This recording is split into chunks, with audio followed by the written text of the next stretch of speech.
Chapter 6:27. Zhou was grinding in the tent when he suddenly felt the tiny, jade-like figure in his sea of consciousness suddenly open its eyes. Its body emitted a strange treasure glow. The treasure glow turned corporeal as it passed through his consciousness, causing Zhou's body to emit a lustrous treasure glow. What's going on? Why did God's retreat suddenly activate? Zhou was somewhat surprised as he felt a vibration coming from somewhere in his body. On careful look, the vibrating spot was the musical note sprite tattoo. There was a musical note sprite that had been affected by some unknown force. It struggled to flap its wings and fly away. However, due to the treasure glow produced by God's retreat, it failed to fly out. It was trapped by the treasure glow like a butterfly trapped in a cage. What's going on? Zhou attempted to control the power of God's retreat so that it would no longer isolate the musical note sprite tattoo. The moment God's retreat's power was retracted, the musical note sprite tattoo immediately vanished under Zhou's nose.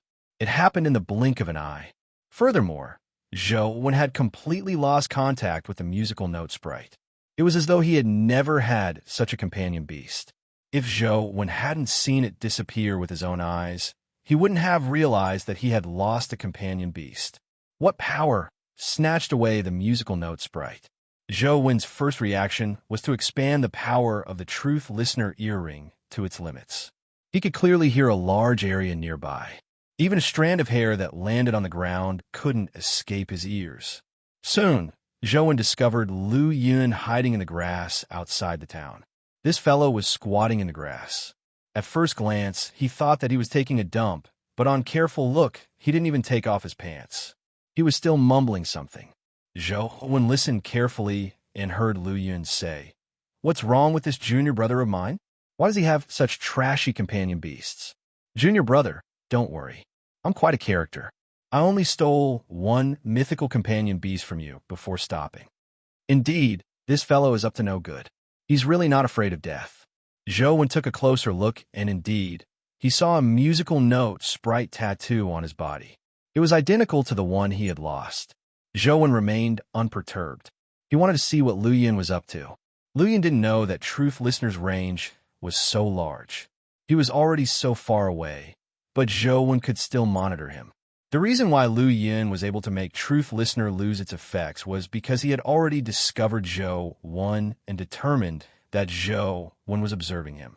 That was why he allowed Genie to release his strength and affect Truth Listener's abilities. Now, he had no idea that Zhou could monitor him from so far away. Furthermore, with his Star Stealer's ability, he would typically steal companion beasts without anyone noticing. The person whose companion beasts were stolen wouldn't even notice it. The companion beast informant that Lu Yun had set up didn't discover anything from Zhou.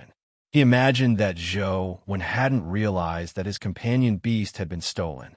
In fact, if Zhou hadn't habitually activated God's retreat when he went out, he really wouldn't have discovered the disappearance of the musical note sprite. Anyway, there's still 9 chances.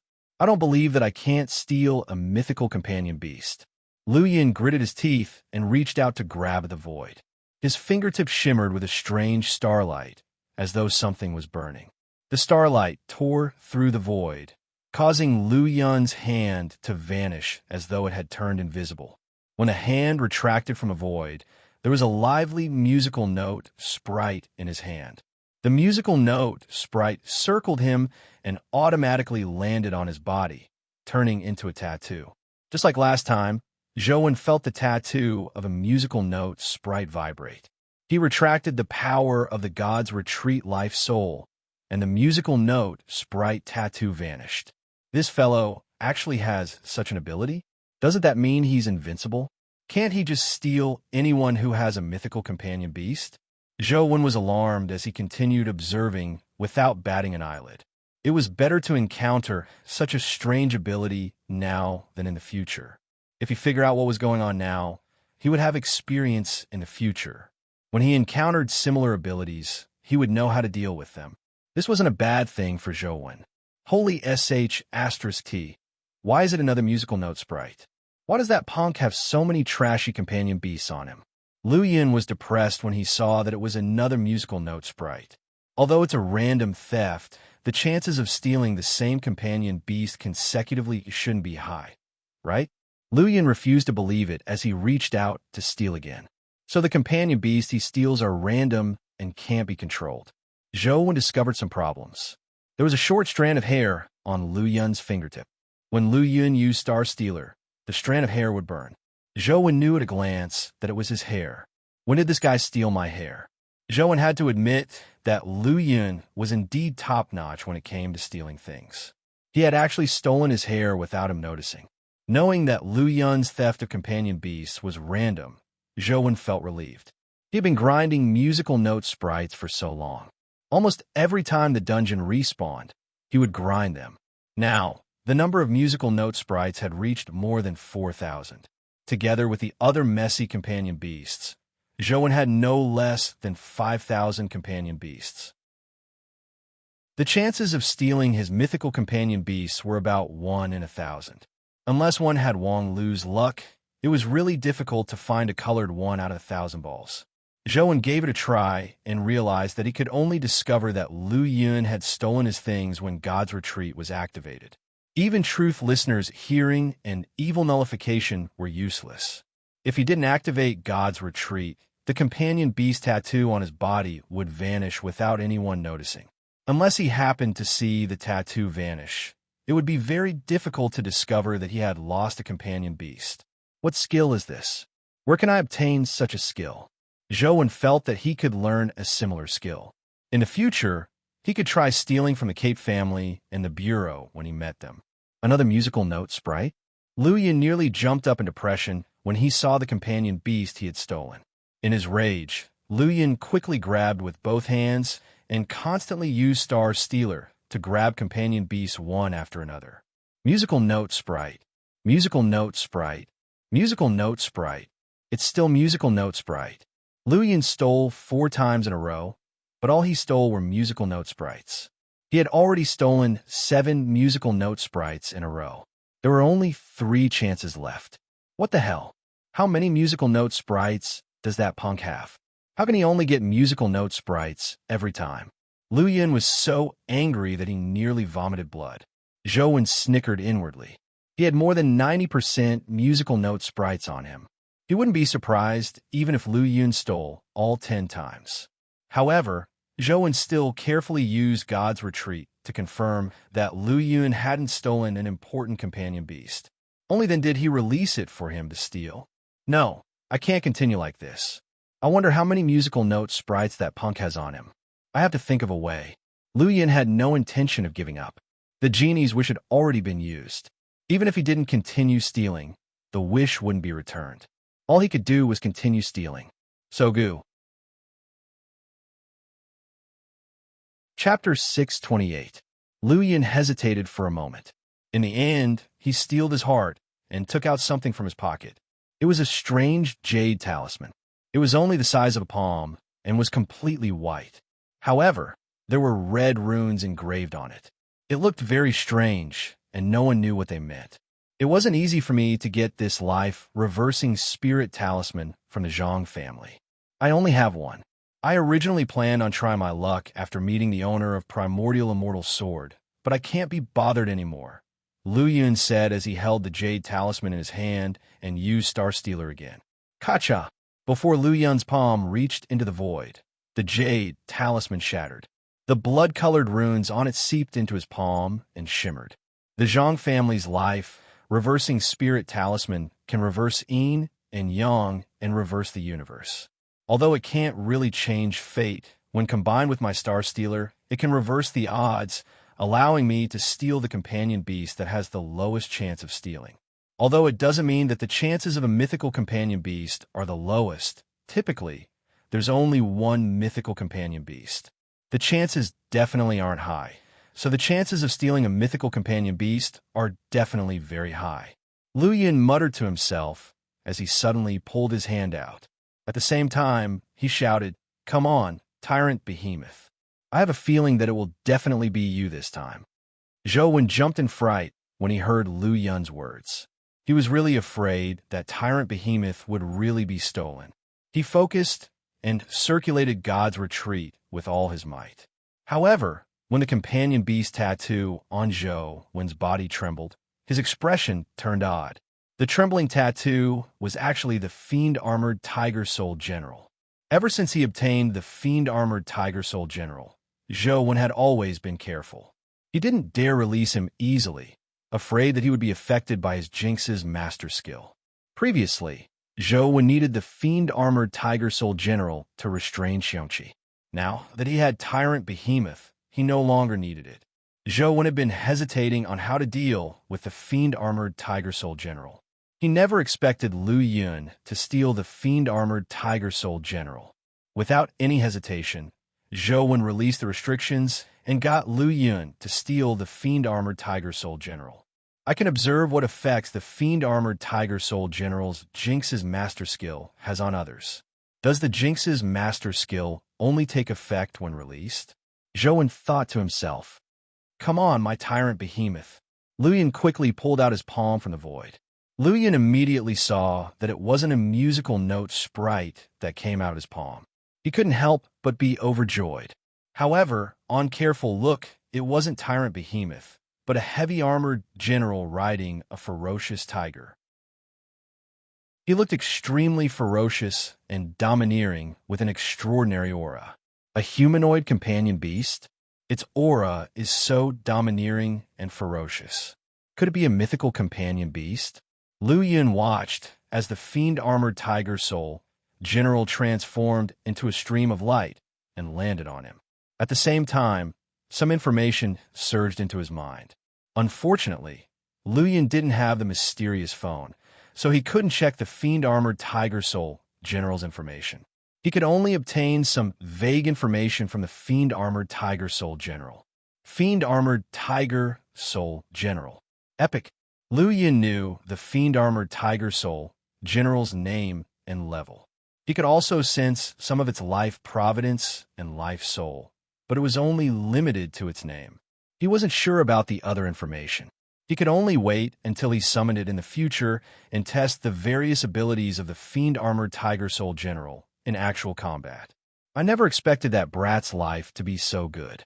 Lu Yun had no choice.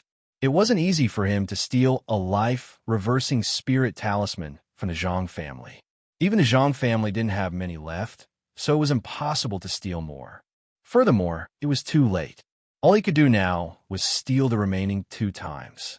He used Star Stealer again, but what he stole was still a musical note sprite. This is the last time. Mother Mary, please bless me. Let me steal a big one. Lu Yun bowed before using Star Stealer again. When a companion beast appeared with his palm, Lu Yun was delighted when he saw that it wasn't a musical note sprite. However, when he pulled it out, he realized that it was only an epic poison bat. He couldn't help but be disappointed. What huge loss. I wasted a wish from Genie and even used the life-reversing spirit talisman. I only managed to steal these crappy things. Lu Yun was so depressed that he wanted to vomit blood. He clearly knew that Zhou-Wen had so many mythical companion beasts, but he only managed to steal such trash. It was really indignant. There was nothing he could do, even if he was indignant. He had expended a lot of energy this time, so it was impossible for him to use Star Stealer for the time being. Forget it. Lu Yun got up and prepared to return. He had already thought it through. He would pretend to have lost his companion beast, and then he would complain first, making Zhou-Wen think that a nearby dimensional creature was behind it. How unlucky! How can I only steal those crappy things? Lu Yun was somewhat depressed. He happened to have a small rock in front of him, so he kicked it. However, the rock didn't budge at all when he kicked it. Lu Yun felt as though he had kicked an iron plate. He hugged his foot in pain and cried out. With my leg strength, even steel should have been shattered.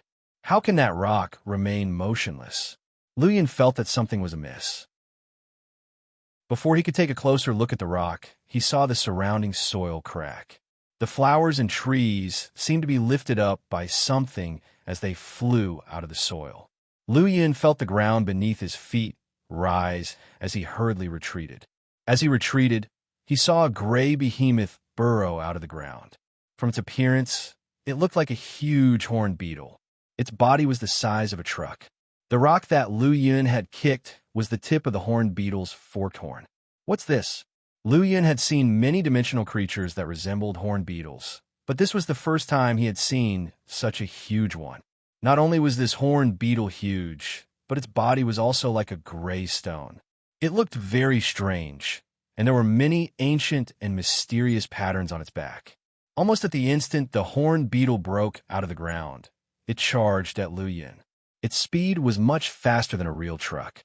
It was like a moving train that was traveling at high speed. Mythical creature.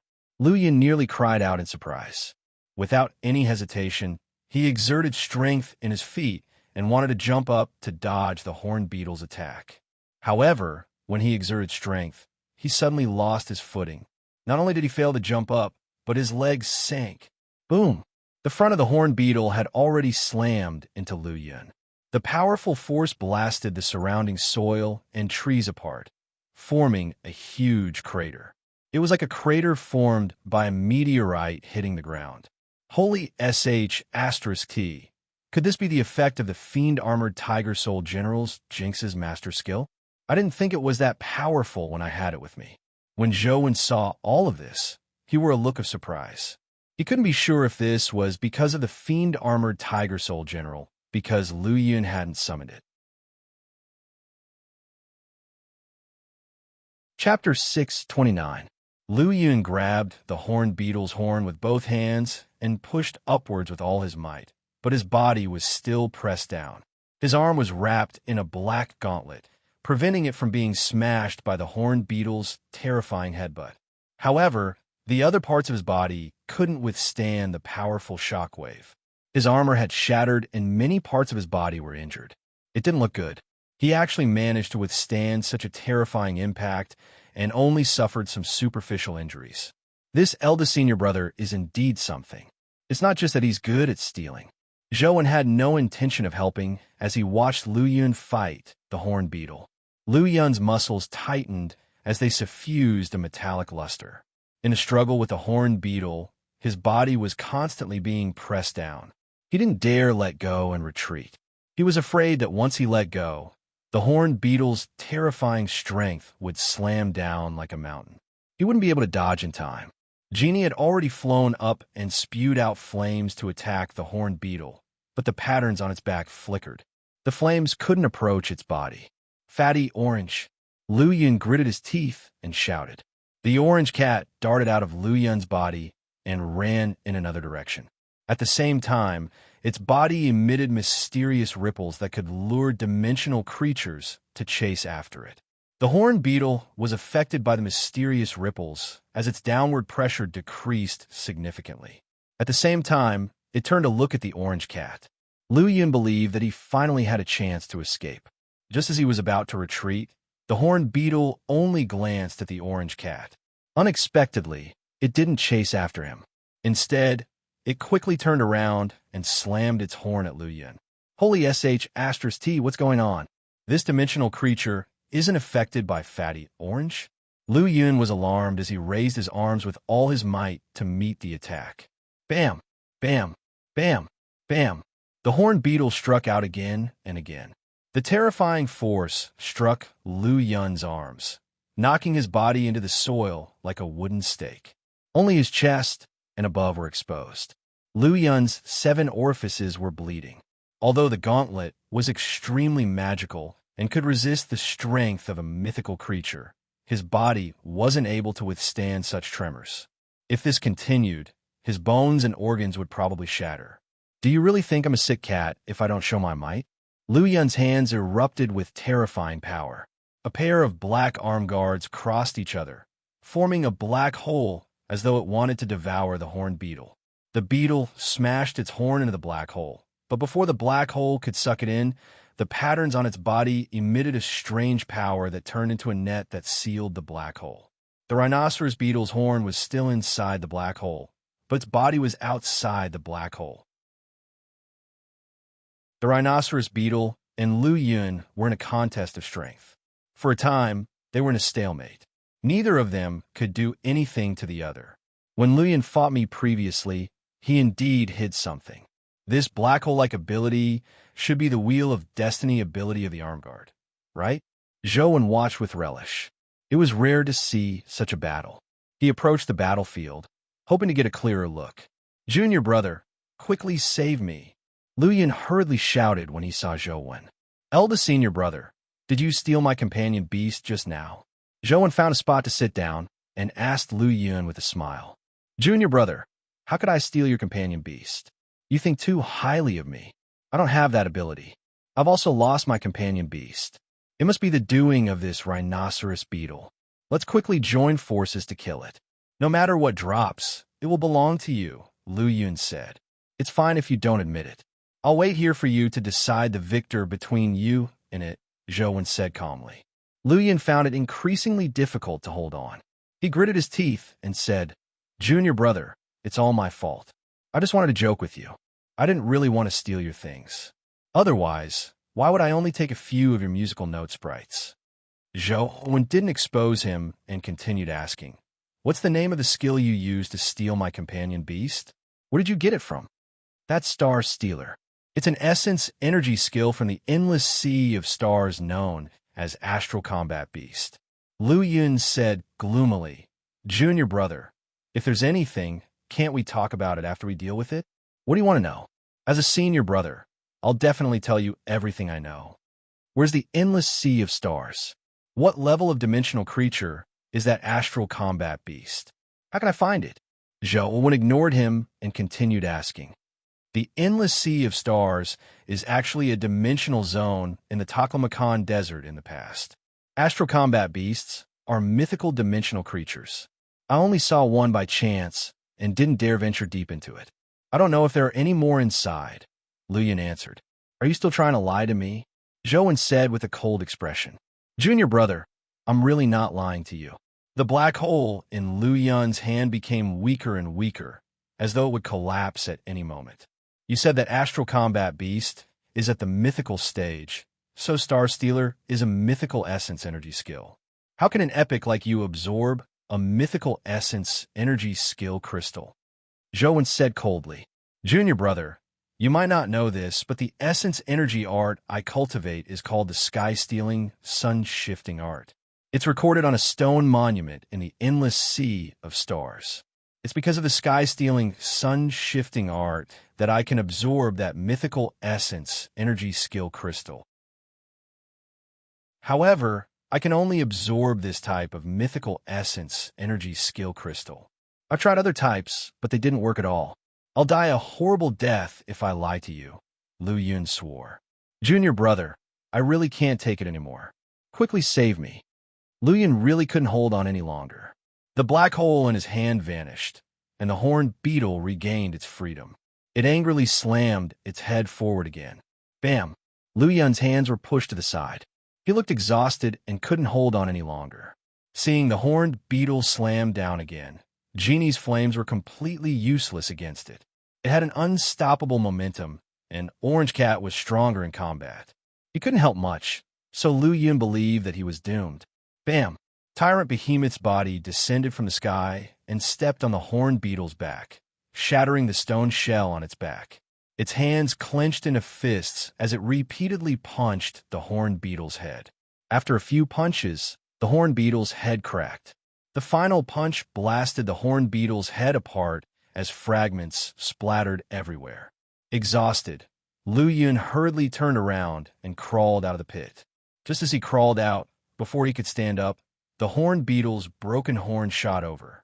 At a speed faster than a bullet, it hit Lu Yun's buttocks. Ah! A shrill scream tore through the night sky of the town.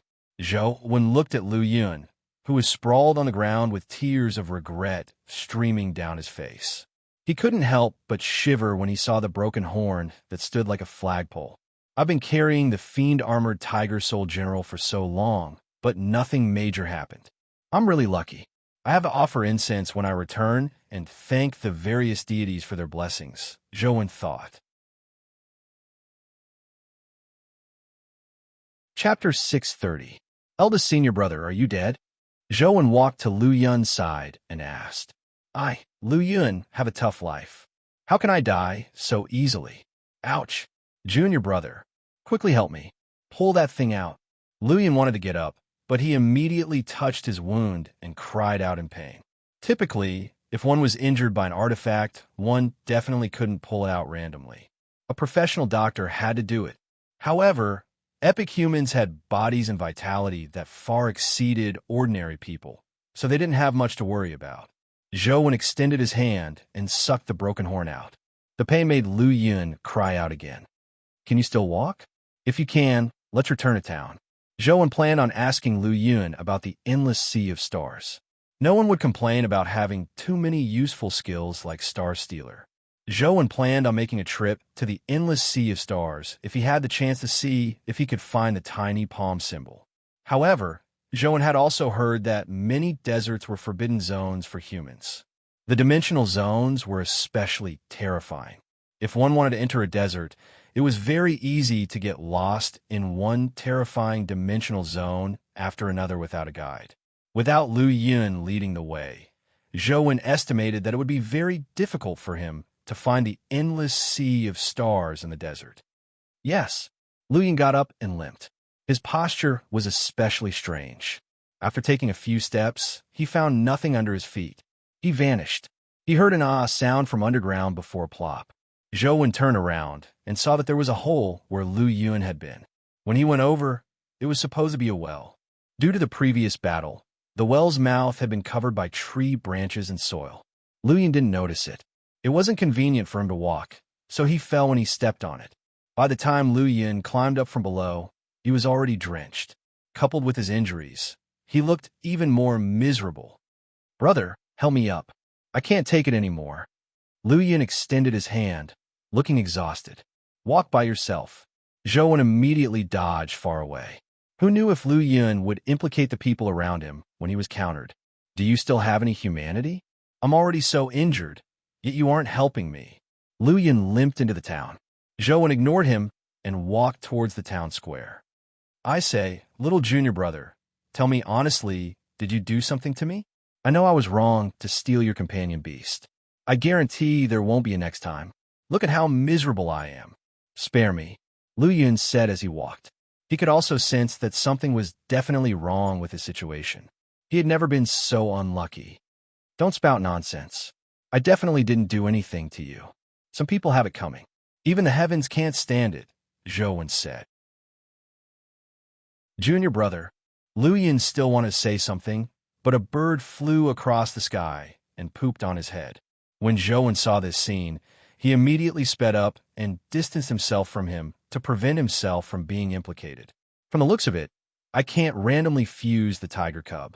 Otherwise, I might end up harming myself the next time I fuse something that jinxes its owner, Zhou thought.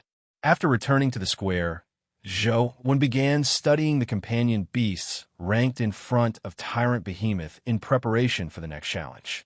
The first-ranked Primordial Immortal sword wasn't suitable for direct challenge. The second-ranked Death of the Underworld wasn't easy to deal with either. Furthermore, Death of the Underworld was a spirit body. Zhou didn't know if a strength-type companion beast like Tyrant Behemoth could deal fatal damage to Death of the Underworld's body, so he didn't consider it for the time being. No matter how powerful Tyrant Behemoth was, it had to consider the problem of a counter. No matter how powerful a companion beast was, it couldn't defy the heavens. It had to fight a companion beast that restrained it. Some of the 12 companion beasts in front were from the 6 families, while the others were overseas. Zhou wasn't sure who they were. If possible, Zhou planned on challenging an overseas companion beast. Before Zhou could figure out an outcome, he saw Lu Yun walk back. However, he looked even worse than before. His face was bruised and swollen. It was unknown what he had done. Junior brother, I really know my wrongs. Save me. If this continues, I'll definitely die, Lu Yun said with tears and snot running down his face. He had never been so unlucky ever since he was born. The amount of bad luck he had encountered today was more than what he had experienced in all his years of life combined. Let me ask you, what's that life-reversing spirit talisman? Zhou asked Lu Yun. Previously, Zhou had fused so many pets, but he hadn't been able to get rid of Jinx's master. The probability was in the single digits, and he didn't manage to kill the pet twice. Back then, Zhou suspected that as long as he had Jinx's master, the fusion wouldn't fail. However, it was useless even if he didn't fail. As long as he had Jinx's master, he definitely wouldn't dare use it. Now that he saw Lu Yun's tragic state, he didn't dare use it. The life-reversing spirit talisman had actually allowed Lu Yun to steal the fiend-armored Tiger Soul General. This was equivalent to Jinx's master failing. The life-reversing spirit talisman was indeed magical. That's a treasure I stole from the Zhang family. I heard that it was passed down by the Zhang family's ancestors. There aren't many of them in total. I was lucky to steal one, Lu Yun said. Passed down by your ancestors? Isn't it something from a dimensional zone? Zhou was somewhat surprised. No, the Zhang family had a long history before the dimensional storms. Their family was already very famous in ancient times. They were in charge of a religion. Legend has it that they have the ability to predict the future. I'm not too sure about the exact situation. In any case, this family is very mysterious. Otherwise, they wouldn't have produced a figure like the hero king, Lu Yun explained. Zhang family. Could it be that ancestral celestial master? Zhou thought for a moment and really thought of such a figure. However, that history was too long ago. Zhou wasn't a history student, so he had only heard of such a figure. He wasn't too sure about the exact situation. Junior brother, if you want the life-reversing spirit talisman, I'll go to the Zhang family again. I'll help you steal another one, even if it costs my life. Help me resolve the bad luck on me first. Can you return the piece of paper I signed onto? Lu Yun believed that the reason he was so unlucky was because Zhou had used the signed piece of paper to do something to him after discovering that he had stolen a companion beast. Unbeknownst to him, Zhou didn't use the piece of paper at all. It was purely Jinx's master that was showing its might. Return me all the companion beasts you stole from me. Zhou thought for a moment. He still wanted Lu Yun to take him to the endless sea of stars. If he continued being so unlucky, Lu Yun would probably die before he reached the endless sea of stars. If you want a companion beast, I'll think of a way to get a mythical companion egg for you later. There's no need for me to return it, right? Lu Yun said with a bitter expression. Chapter 631.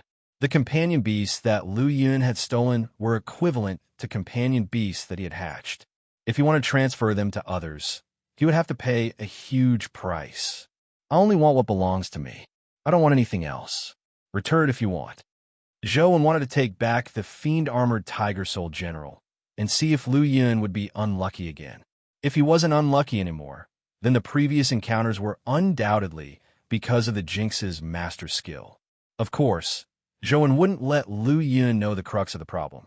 He just wanted him to mistakenly think that it was because of the signature. Then, he wouldn't dare act recklessly in the future. I'll return it, all right? You really are my junior brother.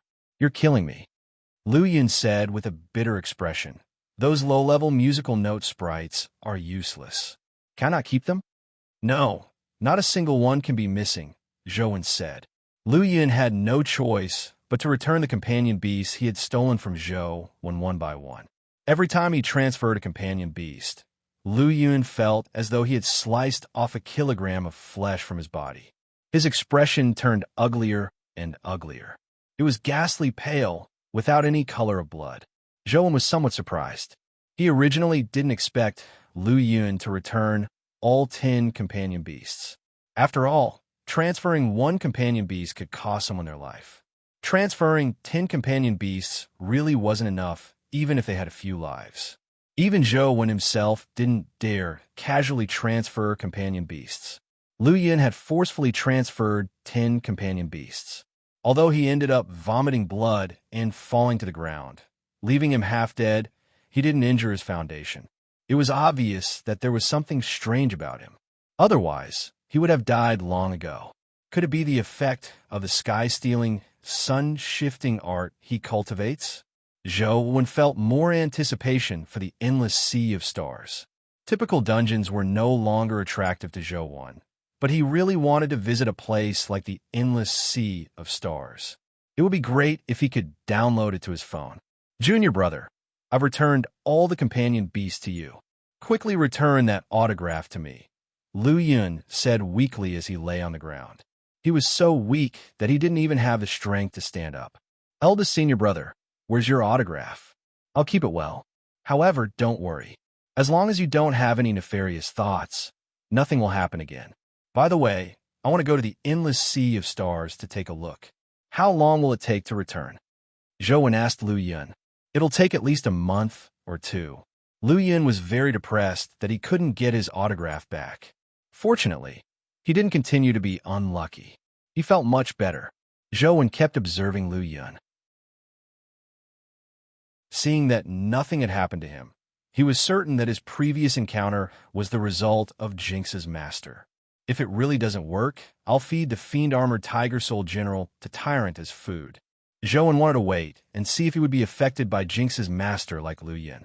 He felt that the possibility wasn't high because he had always had the fiend-armored Tiger Soul General with him in the past. He wasn't as unlucky as Lu Yun. Furthermore, Zhou had the bamboo blade of the Four Gentlemen Blades. Legend had it that it was the bane of its owner. Although he had bad luck with the bamboo blade, he wasn't as miserable as Lu Yun. If the fiend-armored Tiger Soul General really isn't a hindrance to me, can I use the advantage of the fiend-armored Tiger Soul General's near impossibility of failure to fuse it together?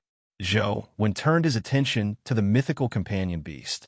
The chances of a mythical companion beast fusing with an ordinary pet weren't high. The chances of failure were very high, but if it was fused with the fiend-armored Tiger Soul General, no matter how low the compatibility was, it wouldn't be a problem. Zhou only had this thought in passing. He hadn't decided if he should really fuse with it. This was because he didn't know why he wasn't affected by Jinx's master. If the fiend-armored Tiger Soul General advanced to the mythical stage and Jinx's master became stronger, it wouldn't be worth it if even he was affected. After chatting with Lu Yun for a while, Lu Yun and Zhou didn't encounter any problems. The two of them felt relieved. From Lu Yun, Zhou knew that the endless sea of stars was deep in the Taklamakan Desert. The directions, they were chaotic, and there were many strange dimensional zones. Furthermore, the dimensional zones there could actually move. They weren't in a fixed location. It was very difficult to find the endless sea of stars. Zhou promised Lu Yun that as long as he safely found the endless sea of stars and brought him out safely, Zhou would return the autograph to him. The two of them had reached a preliminary agreement. Just as the two of them were discussing how to head to the endless sea of stars, the black cube suddenly lit up. A companion beast had issued a challenge. On the cube screen, the image of a terrifying companion beast appeared. At first glance, one would think that it was 8 dragons entangled together. However, upon closer inspection, it was a terrifying strange snake with 8 heads and 8 tails. Its body was joined together in the middle. However, its head looked like a dragon's, and its body was that of snakes. It did not have dragon claws. Orochi, who doesn't want to challenge? Zhou read the monster's name out loud when he saw it appear on the cube. Zhou had heard of this mythical creature before. It was considered one of the more famous mythical creatures. It could be seen in many myths. Soon, Zhou realized that Tyrant Behemoth's name had lit up on the ranking. Orochi wanted to challenge his Tyrant Behemoth. Instantly, the entire Federation boiled over. After Tyrant Behemoth killed Chimera with an absolute advantage, there was still a companion beast challenging it. This was something many people hadn't expected. After all, Tyrant Behemoth was only ranked 13th. According to analysis and speculation, its strength could at least be ranked in the top 5. It clearly wasn't worth it to challenge Tyrant Behemoth. Now that someone was challenging it, it wasn't as simple as ranking. It was either to find Tyrant Behemoth's weakness or to test its true strength. Regardless of which possibility it was, this battle wouldn't be too bad to watch. Furthermore, people were guessing if Orochi, which had never been on a ranking, was a companion beast of the Federation or an overseas one. The intelligence network of the 8 factions was already in full operation. They were investigating the origins of Orochi, hoping to find out who its owner was. However, the final conclusion was that the possibility of it being an overseas companion beast was higher. On an island overseas, a young man was standing in front of a cube as he stared at the scene with a burning gaze. A middle-aged man walked over and stared at the young man with a frown. Why are you taking the risk to challenge Tyrant Behemoth? Your goal should be primordial sword immortal. Challenging Tyrant Behemoth will only expose Orochi's strength in advance.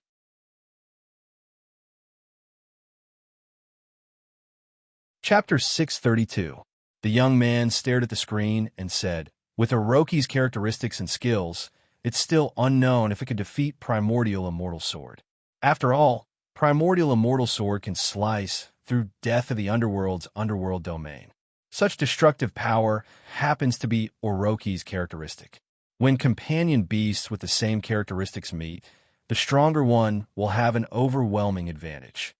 You think that Yamada no Orochi isn't a match for Primordial Immortal Sword? The middle-aged man said unhappily. At the very least, I don't see any possibility of winning. Instead of fighting for the final chance, I might as well occupy a spot. I can attack or retreat. Even if I fail to challenge Primordial Sword Immortal, I can still occupy a spot near the top, said the youth. In that case, you should challenge a top-ranked companion beast. Tyrant Behemoth is only ranked 13th, but its actual combat strength can be ranked in the top 5. The young man smiled and said, the competition for the top 10 will definitely be very fierce at the end. Even if I let Orochi use all his strength to get into the top 5, not only will I expose all my strength, but I will still be challenged by those people from the Federation in the end. Although Tyrant Behemoth is strong, from what I see, Orochi should be able to restrain it. It won't be that difficult to win. Furthermore, Tyrant Behemoth's reputation has shaken the world. If I kill it now, others will think highly of Orochi. When the time comes, I'll rush into the top 5. Those who dare challenge Orochi will have to consider how their companion beasts compare to Chimera and Tyrant Behemoth. Are you confident that you can easily defeat Tyrant Behemoth? The middle-aged man asked after some thought. Is there anything in this world that is absolutely certain? However, during this period of time, I've repeatedly studied and analyzed Tyrant Behemoth's battle, as well as the legends regarding Tyrant Behemoth. Without a doubt, Tyrant Behemoth is a pure strength-type companion beast. You should know very well that Orochi has an absolute restraining effect on such companion beasts, the young man said. Since that's the case, then go ahead and do it. It's also time for those fellows in the Federation to remember our existence. Let's treat this as a greeting to them first. Since things had come to this, the middle-aged man no longer objected. Zhou didn't immediately accept the challenge. Instead, he went online to search for information related to Orochi. Among the available information, there was no information regarding Orochi dimensional creatures. There were only some myths and legends. There were many legends about Yamada no Orochi. The most famous legend was that Yamada no Orochi was a monster of the Yin Nation. There were a few other legends, but they weren't as famous as this one. In the end, the Cape family couldn't withstand the pressure of public opinion. This affected their reputation as a hero family. Finally, they took the initiative to meet the family clan of gods and decided to defeat Orochi.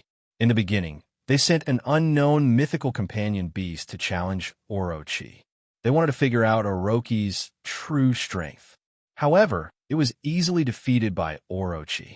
Following that, the two families sent a total of 3 mythical companion beasts to challenge Orochi, but they all failed. They were defeated by Orochi's overwhelming strength, including the Inferno Dragon.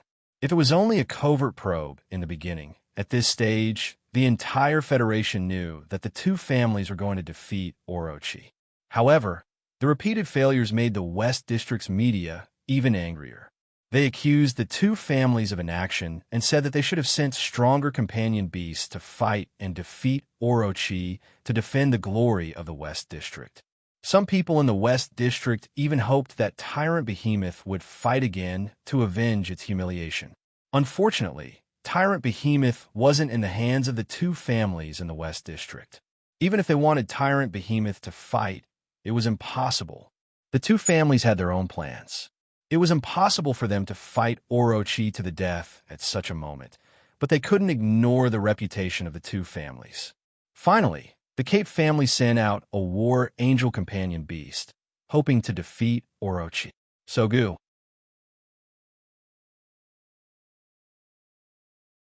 Chapter 633. War Angel was a mythical companion beast. It had golden wings and wore golden armor. It held a sword in one hand and a shield in the other. It was an extremely powerful companion beast in terms of offense and defense. Orochi quickly accepted the challenge and appeared in the arena. This battle attracted a large number of spectators. Orochi had won consecutive battles and made Tyrant Behemoth retreat without a fight. Now it was in the limelight. It was vaguely comparable to top companion beasts like Primordial Immortal Sword and Death of the Underworld. However, its ranking remained at 13th. It didn't continue challenging. The moment Orochi appeared in the arena, its 8 snake heads spewed out different powers. There was venom, flames, and smoke. Coupled with its mountain-like form, it looked extremely terrifying. The War Angel raised the golden shield in his hand and formed a barrier of light, blocking all of the power outside. He flapped his wings and instantly flew in front of the Yamata no Orochi. The golden sword in his hand gave off a resplendent and holy sword light as he slashed down on one of the snake's heads. Clang! A snake tail slammed into the War Angel's sword light like a phantom, shattering the sword light and sending the War Angel's body flying backward. In terms of strength, War Angel was clearly no match for Orochi. War Angel wasn't injured. He raised his shield and sword and constantly circled Orochi to attack, but the effects weren't obvious. Although his shield could block Orochi's attack, his sword beam was similarly unable to injure Orochi. It was blocked by the 8 snake tails every time. Instantly, the battle became a stalemate. The people in the West District naturally hoped that War Angel could win. As for the people in the other districts, they were only watching the show. This was because no one could confirm that Orochi was a companion beast from overseas. As the battle reached a stalemate, the golden wings on the War Angel's back suddenly turned into golden feathers that spread out and condensed into the golden longsword. The golden longsword turned into a huge golden feather sword that gave off an unparalleled light as it slashed towards the Yamata no Orochi. This slash was War Angel's Wheel of Destiny ability. It was called End of War and had unparalleled destructive power. The Cape family hoped to use End of War to defeat Orochi. Many people in the West District knew about the existence of the War Angel. When they saw the End of War, they were excited and thought that the War Angel was finally going to erupt. Even those who did not know the power of the End of War felt that this blow was unparalleled when they saw the golden sword light that was like divine punishment.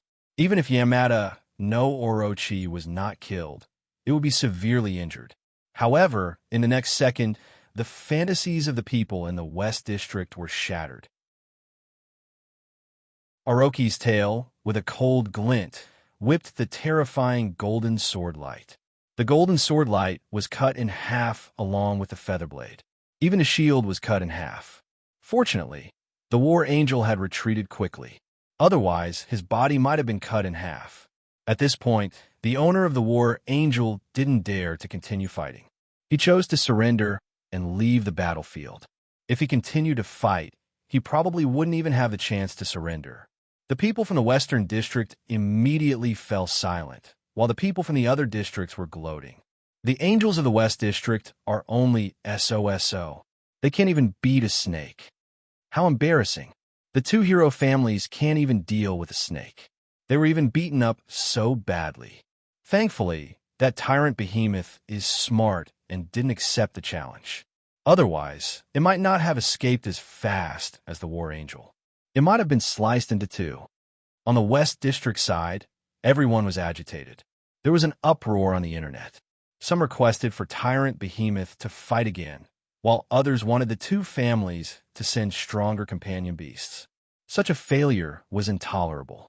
As for some pessimistic West District residents, they believed that Orochi was invincible. The two families were in a dilemma, but if they sent out top companion beasts, they would expose their strength and affect their plans to obtain first place. Instantly, the two families were in a dilemma. What powerful destructive power! That Orochi's tail is practically an invincible divine weapon. It can even shatter the end of war. It's really terrifying. You were right not to accept the challenge back then. This kind of power is the nemesis of strength-type companion beasts. Lu Yun and Zhou when arrived at a city closest to the desert. When they saw the video of Orochi and War Angel's battle, Lu Yun exclaimed.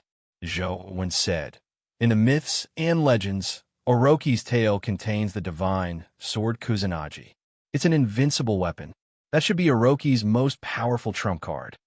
After watching Orochi's battle, Zhou Wen felt a lot more at ease. Orochi was indeed powerful, but it was still impossible for it to defeat Tyrant Behemoth. The Golden Overlord sword's destructive power wasn't inferior to Orochi's. Its attack was augmented by the Golden Sword Aura, unstoppable and ever victorious. It could only injure Tyrant Behemoth when it didn't use absolute strength. Once it used absolute strength, the Golden Overlord sword's attack could only leave some shallow marks on Tyrant Behemoth's body. Of course, that was under Zhou Wen's deliberate actions. In fact, when it used absolute strength, Tyrant Behemoth wouldn't give the Golden Overlord sword a chance to hit it. Unfortunately, there were too many people in the city. Zhou Wen didn't want to be too ostentatious. Otherwise, he would have gotten Tyrant Behemoth to kill Orochi. The two of them left the city and continued heading for the desert. Now, Zhou Wen only wanted to reach the endless sea of stars as soon as possible and see if he could download a game dungeon. While the two families in the West District were hesitating, Orochi, who hadn't challenged anyone, took action. It actually challenged the Ice Elemental Spirit King, who was ranked 4th. It was a mythical companion beast that belonged to the ultimate family clan. It was now ranked 4th, second only to Primordial Sword Immortal, Death of the Underworld, and Fairy Undying Gu. Legend had it that the Fairy Undying Gu belonged to the Dugu family, but up to now no one had confirmed it. The Ice Elemental Spirit King was good at the power of ice and could freeze everything. As for the Wheel of Destiny, it was extremely cold. Legend had it that it was the power closest to absolute zero. Unfortunately, Yamada no Orochi seemed to have a very high resistance to ice. Even though the entire arena was frozen, it still managed to shatter the ice. Its tail broke through the ice and almost killed the Ice Elemental Spirit King. The owner of the Ice Elemental Spirit King could only admit defeat and retreat. However, after that, Orochi did something unexpected. Orochi's 8 heads spewed out 8 different powers, including ice, fire, and smoke. They condensed into 8 words in the void. The Federation is useless. The heroes are shameless. Instantly, the entire Federation fell into an uproar. To be able to say such words, it was obvious that Orochi was definitely an overseas companion beast. This time, it wasn't just the West District. The entire Federation's 4 districts were filled with righteous indignation.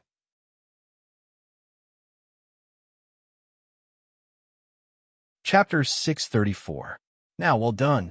Since Orochi has already exposed its strength, let's maximize its usefulness and expose more things in the Federation, the middle-aged man said to the young man standing beside Orochi. The young man turned around. She was dressed in a samurai uniform and had her hair tied up. She looked calm and heroic like an ordinary woman. "It's best you call me by my full name, Yusuji now said. The middle-aged man's expression stiffened slightly as he continued with a cold expression. "However, it's best you know your limits. It's fine to gather intelligence, but we can't let anything happen to Orochi." "I naturally know what to do," Yusuji now said indifferently without looking at the middle-aged man. "I hope you really know what to do." The middle-aged man snorted coldly and left. The entire Federation was discussing how to defeat Orochi and teach the overseas devils a lesson. They wanted to let them know how powerful the Federation was. Now, the pressure wasn't only on the Cape family and the family clan of gods. The other families also felt the pressure. Orochi has multiple attributes. It has a high resistance to ice elements and is extremely strong. The most terrifying thing is the destructive power of its tail. It can slice through almost everything. The owner of this Orochi is very smart. He chose the Ice Elemental Fairy Queen, who is most restrained by Orochi, and snatched fourth place. While having a high ranking, it also makes Death of the Underworld, which is the most restrained against Orochi, unable to challenge it due to its high ranking, Xia Dongyue said as he looked at the Xia family's analysis of Orochi. Xia Xianyue said, Brother Chuan's companion beast is the most suitable to deal with a companion beast like Orochi. However, he went to the southern border with Dugugu and Zhang Chuanxiu. I'm afraid he won't be able to return anytime soon. There's no rush. Someone will be more anxious than us, Xia Dongyue said with a smile. The others Xia Dongyue mentioned were naturally the Cape family and the family clan of gods. It wasn't a big deal if they lost to the same hero family. However, no one was more anxious than them to be humiliated by the overseas devils. Zhou Wen and Lu Yun had already entered the desert. This place was more terrifying than Zhou Wen imagined. Due to the influence of the dimensional storms, the temperature difference between day and night in the desert increased. During the day, the temperature reached nearly 90 degrees Celsius. It was enough to roast a person, but at night it was so cold that it froze. Furthermore, there would often be terrifying sandstorms in the desert. According to Lu Yun, the desert's terrain would change with the sandstorms, along with the dimensional zones. It was very likely that they would be in a dimensional zone after the sandstorm. Don't worry, with an experienced person like me around, you'll be able to seek fortune and avoid calamity in the desert. You won't lose your way, nor will you fall into a dimension because of the sandstorm. Lu Yun's injuries were almost healed. He sat on the turtle's back and introduced the desert to Zhou Wen. Although the desert's temperature couldn't harm Zhou Wen's body, it still made him feel somewhat uncomfortable. Even with a sunshade, he still felt extremely hot. The weather in the desert changed abruptly. Just a moment ago, it was still a scorching sun, but in the next second, dark clouds appeared on the horizon. In just a moment, half of the sky was covered. The sun was covered, and the sky darkened. No good. It's a sandstorm. Why would we encounter a sandstorm here? Lu Yun's expression changed. Didn't you say that even if you encounter a sandstorm, you won't fall into a dimensional zone? Zhou Wen asked Lu Yun. After the dimensional storms, the sandstorm became especially terrifying. However, the power of the sandstorm wasn't enough to threaten the safety of epic experts. What they were most afraid of was the sandstorm sweeping through the dimensional zones, causing them to fall into them. Under normal circumstances, there shouldn't be any problems. Lu Yun clearly didn't sound confident. Although Zhou Wen could tell that Lu Yun wasn't confident, he had no other choice at this stage. The black sandstorm arrived in the blink of an eye. In the blink of an eye, the terrifying storm caught up to them and swept them into the black sand that filled the sky. Lu Yun summoned a wind elemental companion beast that transformed into a windmill and stood on the turtle's head. Strangely enough, the terrifying sandstorm blew on the windmill, causing it to spin faster and faster. However, the sandstorm around them seemed to be absorbed by the windmill, preventing it from affecting the two people on the turtle's back. In the sandstorm, they couldn't see anything. Even Truth Listener was affected, and its range was greatly reduced. Do you hear anything? Zhou Wen suddenly asked Lu Yun after the turtle advanced in the sandstorm for more than an hour. No. Did you hear anything? Lu Yun immediately tensed up. He pricked up his ears to listen, but he didn't hear anything. I seem to hear a woman crying, but I can't hear it clearly, Zhou Wen said to Lu Yun as he listened attentively. A woman's crying? Listen carefully. Did you hear wrongly? Lu Yun's expression turned ugly. Zhou Wen focused and continued listening, but there didn't seem to be any more women crying. After listening for a while, he didn't hear that sound again. I knew it. You must have heard wrongly. Lu Yun heaved a sigh of relief when he saw Zhou Wen shake his head. The terrifying sandstorm blew for more than 10 hours. After the sandstorm passed, it was already the morning of the next day. The sun had just risen, and the temperature hadn't risen too much. The surrounding air seemed to be much better and had a moist smell. See, I told you that with me around, you can come and go as you please in the desert. It's impossible for you to fall into a dimensional zone, Lu Yun said smugly. As Lu Yun spoke, he stood up and looked into the distance. His expression suddenly froze. Zhou Wen knew that something was amiss. He stood up and traced Lu Yun's gaze. He saw an ancient city appear in the desert ahead. The ancient city was made of a kind of topaz stone. Under the sunlight, it shimmered with a jade-like yellow light, like the rosy glow of dawn. The ancient city's architectural style was very strange. It was different from the ancient city in Zhou Wen's hometown. The city gates and building roofs used a large number of arches. Zhou Wen narrowed his eyes and carefully sized it up. He saw the words, Netherworld City, engraved above the ancient city gate. This name sounded ominous. Zhou Wen turned to look at Lu Yun and asked, "Is this Netherworld City the only way to the endless sea of stars?" However, Lu Yun didn't answer Zhou Wen. As though he had gone mad, he ordered the turtle to turn around and run at full speed. However, not long after, he saw the ancient city that resembled topaz appear in front of him. On it were the words, Netherworld City. It looked like it was the ancient city they had seen earlier. What's going on? Zhou Wen sized up Netherworld City when his eyes suddenly lit up. This was because he saw a tiny symbol beside the words, Netherworld City. It was a tiny hand symbol.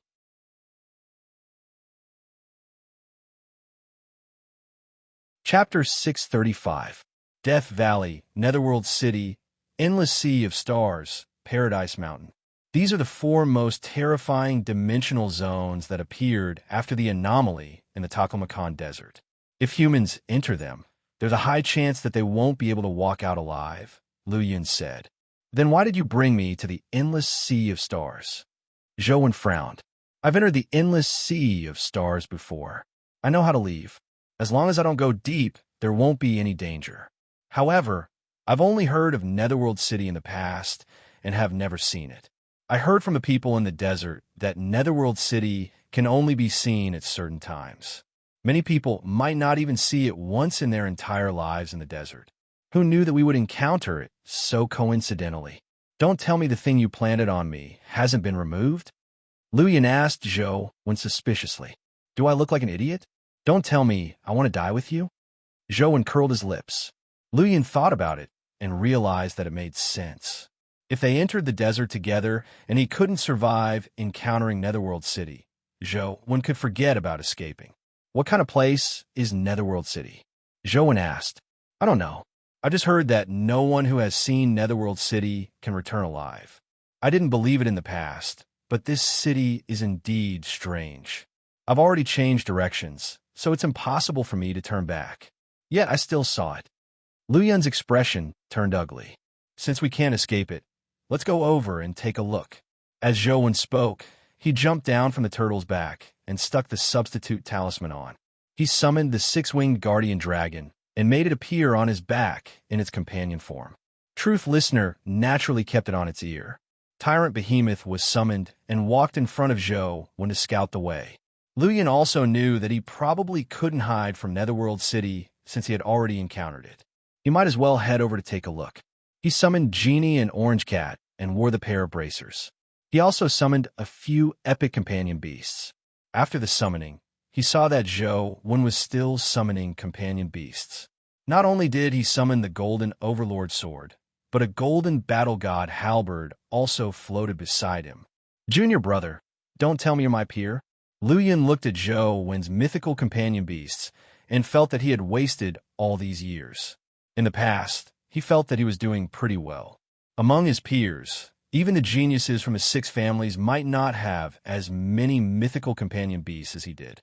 However, compared to Zhou Wen, he immediately felt like he had just come out of the countryside. Zhou Wen ignored him and summoned some golden warriors to act as cannon fodder. As the light here was too intense, poison bats didn't like sunlight. Their combat strength would be greatly weakened under sunlight, so Zhou Wen didn't use them. The Golden Warriors led the way while Zhou God, Zhou Cloud City, Zhou Sek Kings of World City, Zhou of Netherworld City. The door to Netherworld City was tightly shut. The door was also carved from yellow jade.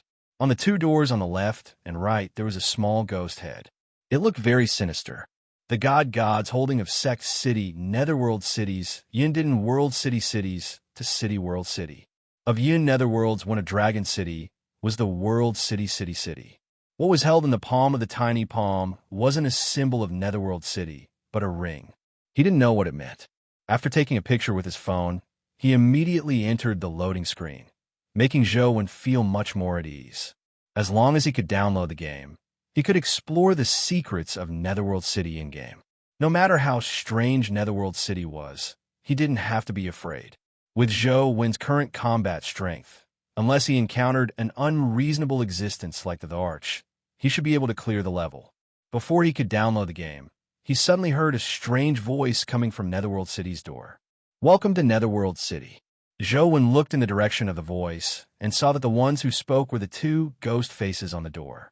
The two ghost faces revealed strange smiles as they stared at Zhou and Lu Yun. Lu Yun and Zhou looked warily at the two ghost faces on the door, not daring to act rashly. Before entering the city, Netherworld City has 3 rules. "You have to remember them," said the ghost face on the left. "First, anyone who kills in Netherworld City will die," the ghost face on the right said with a strange smile. "Second, anyone whose feet leave the ground in Netherworld City will die," the ghost face on the left continued. "Third, you have to kill 1 person a day after entering the city. Otherwise, you can only commit suicide," the ghost face on the right said again. "Welcome to the city." Finally, the two ghost faces said in unison. The door to Netherworld City opened with a loud bang. What kind of **T rules are these? The first rule clearly says not to kill, and the third rule says that you have to kill 1 person a day. "It's **T, Lu Yun said. However, the two ghost faces had already closed their eyes as though they were asleep. They ignored Lu Yun. Zhou looked into Netherworld City, but the city was blinding. He couldn't see anything. Truth Listener's ability couldn't hear anything from Netherworld City. It was unknown what power had affected it. Let's not enter the city for now. Zhou planned on entering the city in-game to see what was going on after the game was downloaded. However, Zhou soon realized that they had no choice but to enter the city. Raging flames burned outside the city as though the entire desert had turned into a purgatory. The golden warriors beside them were immediately burned to ashes when they touched the flames. It was the same for Lu Yun's epic pet. When it came into contact with a spark, it was immediately ignited and burned to ashes in the blink of an eye. Seeing the flames rapidly burn to the city gates, it was clearly forcing them to enter the city. However, they had no other choice. If they didn't want to die in the sea of fire, they could only enter the city. "Let's enter the city first." Seeing that the flames were about to reach his feet, Lu Yun could do nothing about the flames despite being a fire elemental companion beast. All he could do was shout and rush into the city gates.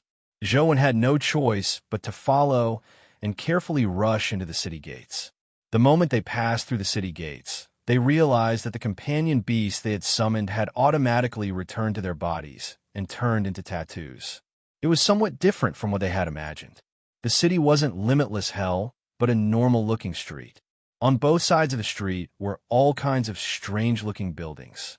Strangely, there were many creatures that looked like humans standing on the street. They were scattered on the street in groups of 2s and 3s. There weren't many people in total.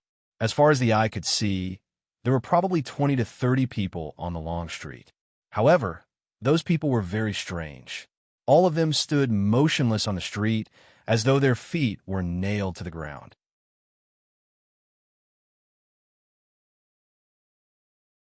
Chapter 636.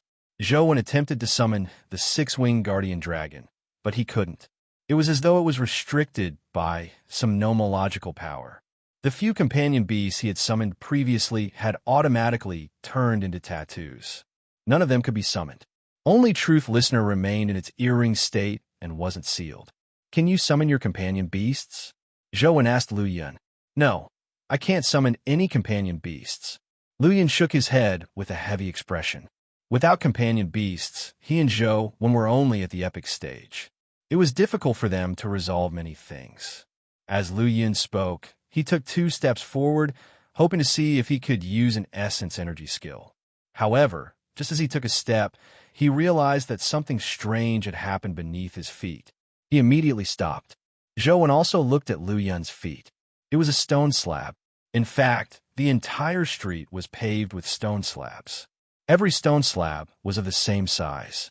It was about 40 centimeters by 60 centimeters rectangular. At a glance, the entire street was made of such stone slabs. At the end of the stone slabs was a stone staircase. On the stone staircase was a strange building that looked similar to a monument. When Lu Yin took a step, the stone slab he stepped on immediately lit up. It emitted a faint light, causing the originally grayish-green stone slab to turn crystalline like jade. On the stone slab, the faint light condensed into a number, 364. Do you feel anything wrong with your body? Zhou asked Lu Yin. Lu Yin shook his head. Apart from not being able to summon companion beasts, there's nothing else. I'll take another step and take a look. With that said, Lu Yin took another step. With this step, Lu Yin's foot landed on the stone slab beside him. After he left the stone slab, the luster on the stone slab immediately vanished. As for the stone slab he was stepping on, it suffused a faint glow. At the same time, a number appeared on it. However, this time, it wasn't 364, but 363. From the looks of it, the number will decrease by 1 with every square. But what does this number mean? Lu Yin frowned. I have a very bad feeling. Those people are standing motionless on the street. The stone slabs under their feet are also suffused with a faint glow. I think it's not that they don't want to move, but because of these numbers, they don't dare move, Zhou said as he took a step forward. He wanted to verify his guess. The city gates had already closed. Zhou took a step and walked to the stone slab in front of him. Indeed, the stone slab lit up and a number appeared. It was 365. That's unfair. Why did I take 1 step and the remaining number is 364, but you took 1 step ahead of me? Lu Yin said. Zhou ignored him and took another step back. The stone slab beneath his feet lit up, and the number became 364. I reckon that no matter where we go, the number will decrease by 1. The ghost face said that our feet can't leave the ground, or we will be killed. In other words, it's impossible for us to fly over. We can only walk on the stone path. Zhou glanced at the person in front of him and said, Do you think the number on the stone slab represents the number of steps we have left? If we finish all the steps, something terrible might happen. From the looks of it, it's indeed very possible. Lu Yin agreed with Zhou. After some thought, he said, What if we don't leave and just stand here? I don't know, but I believe the dimensional creatures in this city won't let us keep standing. Zhou answered very straightforwardly. Everything in Netherworld City was too strange. He couldn't guess what would happen next. The two of them stood there and looked at each other. Neither of them dared to move. We can't keep standing here. Why don't we walk over and ask the people in front of us what's going on? Lu Yin said to Zhou. All right, go ahead, Zhou answered. Lu Yin wanted Zhou to go, but Zhou wanted him to go. In the end, neither of them moved. Zhou didn't idle. He attempted to summon his companion beasts one by one to see if there were any other companion beasts that responded to his summons other than Truth Listener. In such a place, one more companion beast meant one more hope of survival. Torch Dragon. No response. Golden Overlord Sword. No response. Fiend Armored Tiger Soul General. No response. Demonic Neonate. Zhou was delighted. Demonic Neonate had actually responded to him.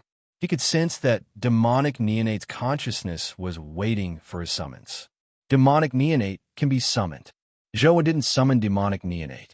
He wanted to observe the situation first. After trying all the companion beasts, only Truth Listener and Demonic Neonate responded to him. Tyrant Behemoth remained motionless. After trying his companion beasts, Zhou began switching his essence energy art.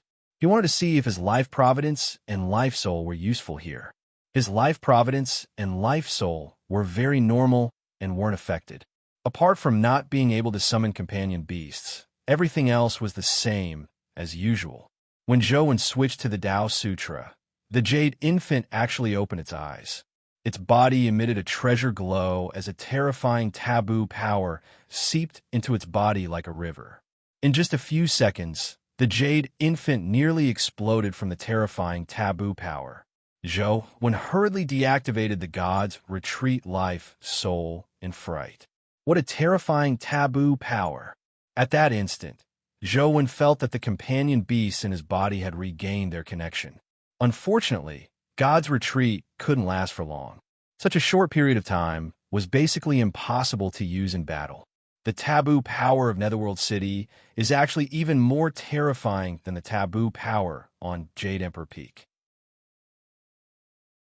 It's no wonder I can't return when I encounter people from Netherworld City. I'm afraid this is really a life-and-death situation. Zhou pondered. However, there was too little useful information. He had no idea how to leave Netherworld City. Luyan opened his mouth and shouted, hoping to alarm the people on the street. Luyan's voice was very loud. With his volume, even if he stood outside the city, he should be able to hear him. However, the people on the street didn't seem to hear his voice at all. They ignored him and continued doing their own things. "Stop shouting. They probably can't hear you," Zhou said. "How do you know they can't hear you?" Luyan asked. "Didn't you notice? We've been standing here for so long. Have you heard any sounds on this street?" Zhou said as he pointed at the long street. Luyan was slightly taken aback. Only then did he realize that the street was indeed strangely quiet. Apart from his and Zhou's voices, there didn't seem to be any other sounds. Although the people on the street didn't move, there were still some people moving around. They could even see them opening their mouths to speak, but they couldn't hear a single sound. The entire street seemed to have been set to silent mode. Sogu.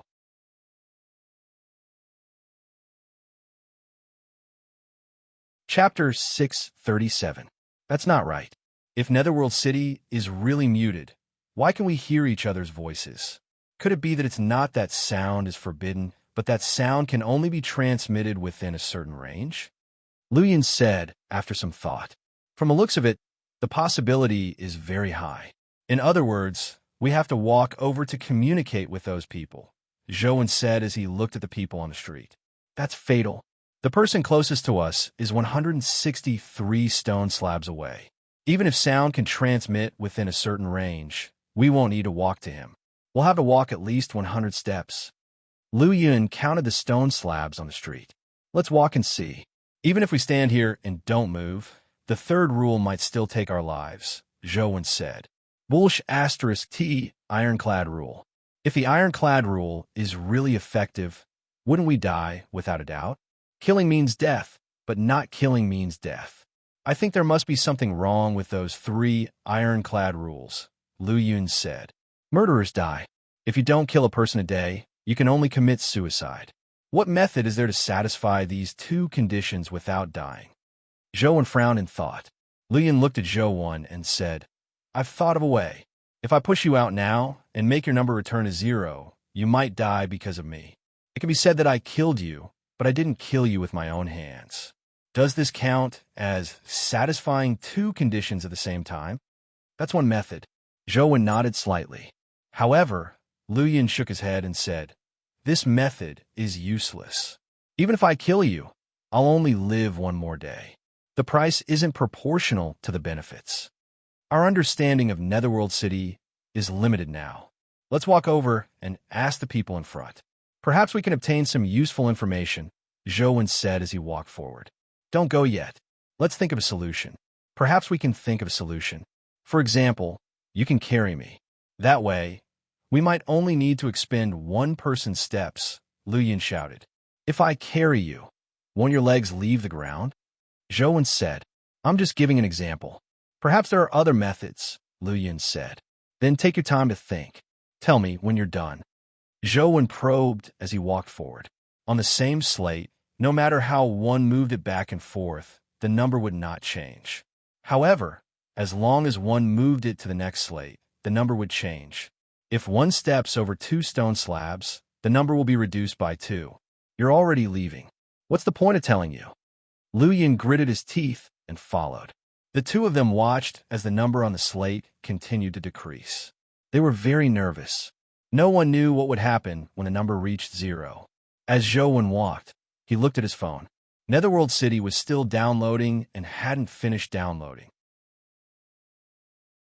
This was because he didn't know when the phone game would finish downloading.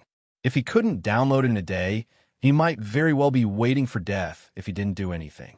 Therefore, Zhou Wen decided to do his best. If the phone didn't work, he still had a chance of surviving. After walking about 7 to 8 stone slabs, Zhou Wen suddenly had an ominous feeling the instant he stepped onto the square. It was as though something was different. This time, the slate didn't just show numbers. Apart from the numbers, there were also 4 words. Cause of death, murder by knife. Zhou Wen stood motionless, his body tense, as he prepared to unleash his strength at any moment. Lu Yin also felt that something was amiss. He stopped 4 stone slabs away from Zhou Wen and asked, "What happened?" Before Zhou Wen could answer, he heard a bang. Not far in front of him, a warrior wrapped in armor appeared with a saber in hand. After appearing, he slashed at Zhou Wen without a word.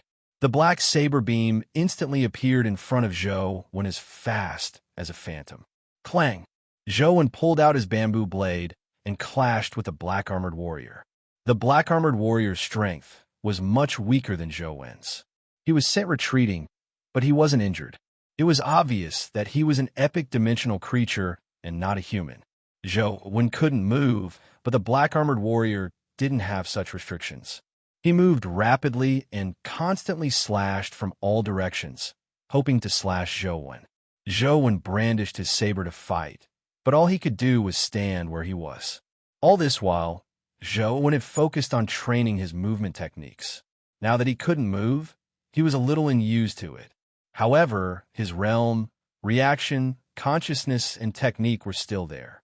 It wasn't difficult for him to block the black-armored warrior's attack. Lu Yin was too close to Zhou Wen and was affected by the black-armored warrior. The black-armored warrior actually slashed at him as well. Lu Yin had no choice but to take 2 steps back to avoid being affected by the battle.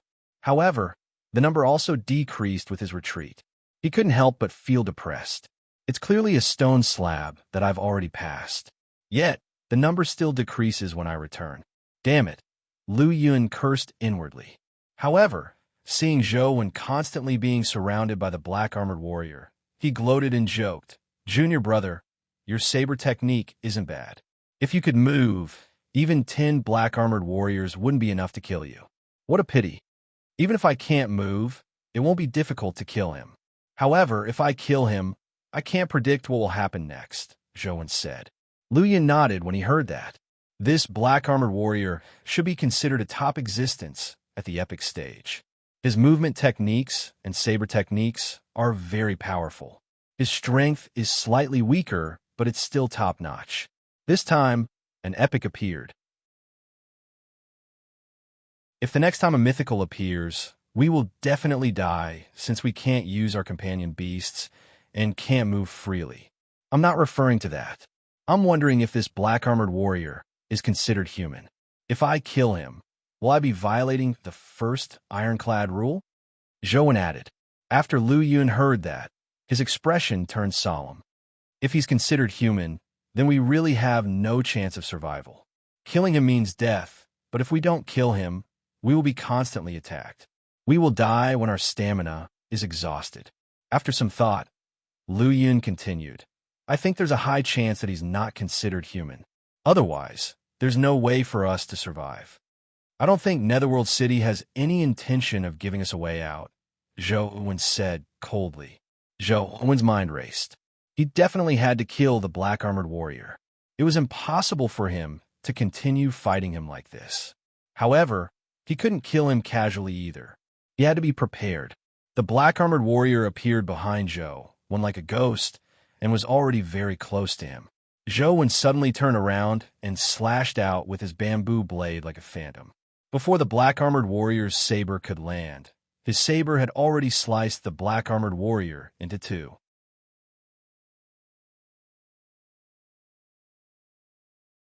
Chapter 638. Are you alright? Lu Yun looked at Zhou Wen nervously. He was really worried that Zhou Wen would die. If Zhou Wen died just like that, he wouldn't be able to escape death either. He naturally didn't wish for Zhou Wen to die. "I'm fine." Zhou Wen sheathed his bamboo blade and shook his head. At the instant he struck out to kill the black-armored warrior, Zhou Wen switched to God's retreat before killing it. The Jade Infant had absorbed a large amount of taboo power and nearly exploded. However, it was about the same as before. There weren't any abnormal fluctuations. It looked like killing the black-armored warrior wasn't considered killing. Of course, this was only Zhou Wen's guess. Perhaps the taboo power fluctuations from killing weren't obvious. Zhou Wen looked down at the black-armored warrior's corpse. His corpse was rapidly disintegrating. At the same time, a crystal dropped. It was an essence energy skill crystal. Zhou Wen extended his palm and sucked the crystal into his hand. He used his phone to take a picture of it. Indeed, it was an epic essence energy skill crystal. Executioner crystal, epic, with the death of the execution blade assassin. The words on the stone slab beneath Zhou Wen's feet vanished. Should we continue forward? If we encounter a mythical creature, we will probably be doomed, Lu Yun said with a heavy expression. Zhou Wen knew that this was very likely to happen. He didn't believe that there were no mythical creatures in such a strange dimensional zone. He looked at his phone again. The game was still downloading, and there was no percentage display. He didn't know when the download would be completed. "Continue walking," Zhou Wen said through gritted teeth. A day was very short. If they couldn't break the deadlock caused by the 3 ironclad laws, they would probably really go to the netherworld. Thankfully, Zhou Wen still had Truth Listener and Demonic Neonate to use. Even if he encountered a mythical creature, he might still be able to put up a fight. However, Zhou Wen was still somewhat worried. He didn't know if his companion beasts would be affected by Netherworld City's ironclad laws. If they were also affected, they would die if they were summoned. That would be terrible. However, at this point in time, he had to survive. He could only continue forward. "Junior brother, go first. I'll follow behind you. After all, you have to scout ahead. If you encounter any danger, I can help you from behind," Lu Yun said. What Lu Yun said wasn't wrong. Furthermore, Zhou Wen didn't have any hopes on him, so he continued walking forward. However, this time, Zhou Wen walked even slower and more carefully. Lu Yun waited for Zhou Wen to take a few steps before walking forward on the stone slabs Zhou Wen had walked on to prevent any other unexpected dangers. The only thing that worried Lu Yun was whether the black-armored warrior that Zhou Wen had killed would appear when he stepped on the same stone slab. Although he was worried, Lu Yun still planned on taking the same route. He wanted to see if the black-armored warrior would appear again. That way, he would have an idea of what to do next. However, before Lu Yun could reach the black-armored warrior's stone slab, a problem occurred. His foot stepped on a stone slab that Zhou Wen had walked past. The stone slab lit up and a few words appeared on it. "Cause of death, shock. Holy sh*T. What the hell is this? You clearly walked past it just now. Wasn't there no problem?" Lu Yun tensed up and looked around. He didn't know what shock was. The stone slab that Zhou Wen had stepped on clearly had the words "Saber Kill" written on it. Zhou Wen turned his head and saw the words under Lu Yun's feet. He said with a heavy expression, "From the looks of it, those problematic stone slabs aren't in a fixed location. They appear randomly, or someone is controlling them. Even if there's a pattern, we don't know what it is. Junior brother, I think it's best we don't meet again in the future. Before I met you, I had a smooth sailing life. But ever since I met you, I haven't seen a single good day. Now, I might lose my life here. Promise me that if we can survive this time, we won't meet again, all right?" Lu Yun said with a bitter expression. "When you take me to the endless sea of stars, we won't meet again," Zhou Wen said. "You still want to go to the endless sea of stars at such a time?" As Lu Yun spoke, he suddenly felt a chill on his neck. A dagger appeared out of thin air and was pressed against his neck. The edge of the dagger had already touched his skin. Lu Yun was alarmed, but his reaction was really fast. Almost at the same time the blade appeared, his body quickly leaned back, but his feet seemed to be nailed to the ground. He didn't move at all. The dagger slashed at Lu Yun's face, slicing off a piece of Lu Yun's hair, causing him to break out into a cold sweat. However, the dagger vanished after slashing at him. If it wasn't for the fact that half of Lu Yun's hair had been sliced off and there was a faint bloodstain on his neck, he would have thought that it was just an illusion. Lu Yun listened attentively, but he couldn't hear the dagger at all. There was no wind in the air. This really is a scare.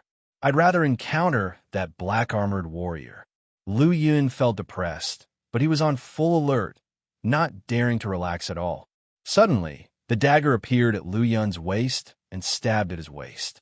Lu Yun immediately dodged to the side. His clothes were pierced, but he still managed to dodge it. Zhou watched from the side as the dagger constantly appeared. It was like a ghost, and he couldn't capture its trajectory at all. Every time it appeared, it was as though it had teleported. When it disappeared, Truth Listener couldn't hear it either. Lu Yun's skills were extraordinary.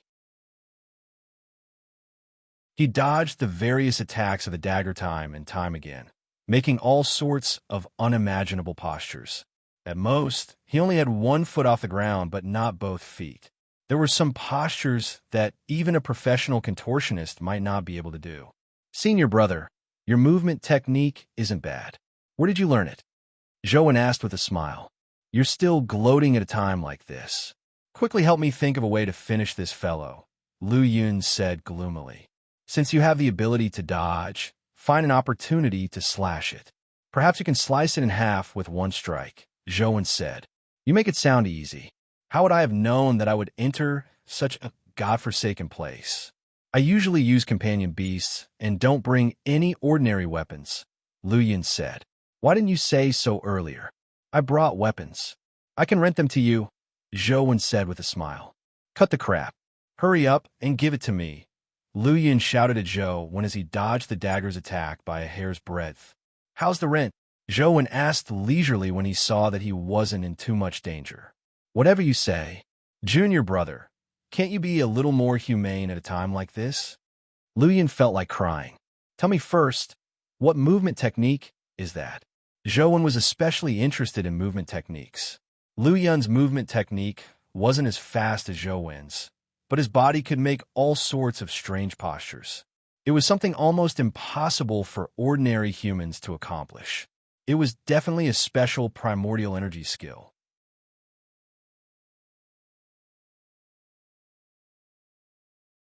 Chapter 639. This is a combination of bone softening, movement techniques, bone shrinking techniques, and other techniques. It's not just a simple primordial energy skill. If you want to learn it, I'll slowly teach you later, Lu Yun said anxiously. Quickly give me the saber. Catch it. Zhou took out the orchid blade and threw it at Lu Yun. Lu Yun caught the orchid blade and waited for the dagger to appear again as he said, What saber is this? Is it useful? Don't worry. It's very sharp. It's not inferior to the one in my hand. Zhou didn't tell him that it was the orchid blade of the 4 gentleman blades, afraid that he would be frightened. He didn't dare lend the bamboo blade to him, afraid that he would be affected by it and become even more unlucky, attracting more trouble. Clang! The dagger appeared behind Lu Yun. He leaned his upper body forward and twisted his body at the same time. With a backhand slash, he slashed at the dagger. The dagger was sliced open by the orchid blade. As it flew out, it vanished. The dagger clearly didn't give up on killing Lu Yun.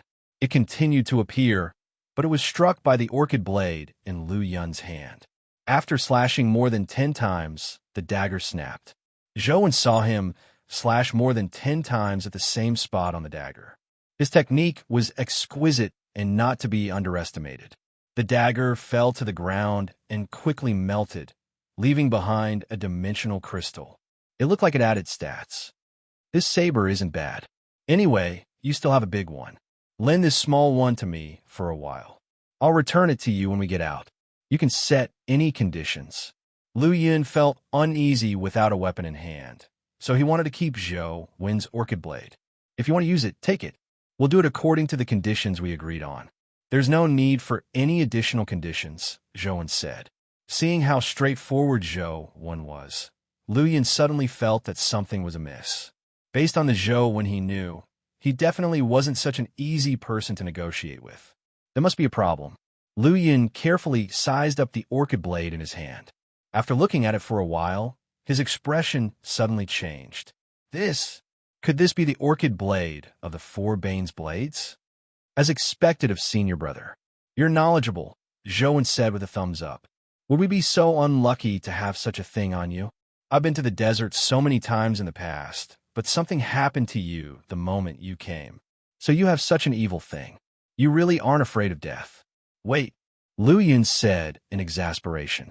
Suddenly, as though he had thought of something, he looked at the bamboo blade at Zhou Wen's waist and widened his eyes. Could that be the bamboo blade of the four Bane sabers?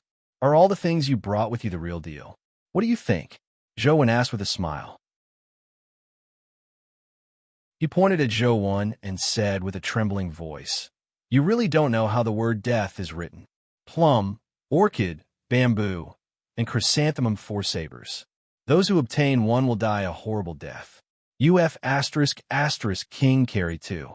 Are you really afraid that you won't live long? It doesn't matter if you're tired of living, but don't drag me down with you. With that said, Lu Yun was about to throw the orchid blade to Zhou Wen. He didn't want to hold such a thing for even a minute. He had already deeply experienced how terrifying it was when a person was unlucky. Eldest senior brother, you have to consider it carefully. Without this orchid blade, you'll be dead if you encounter the same situation again, Zhou Wen said. Lu Yun was immediately taken aback as his expression turned complicated.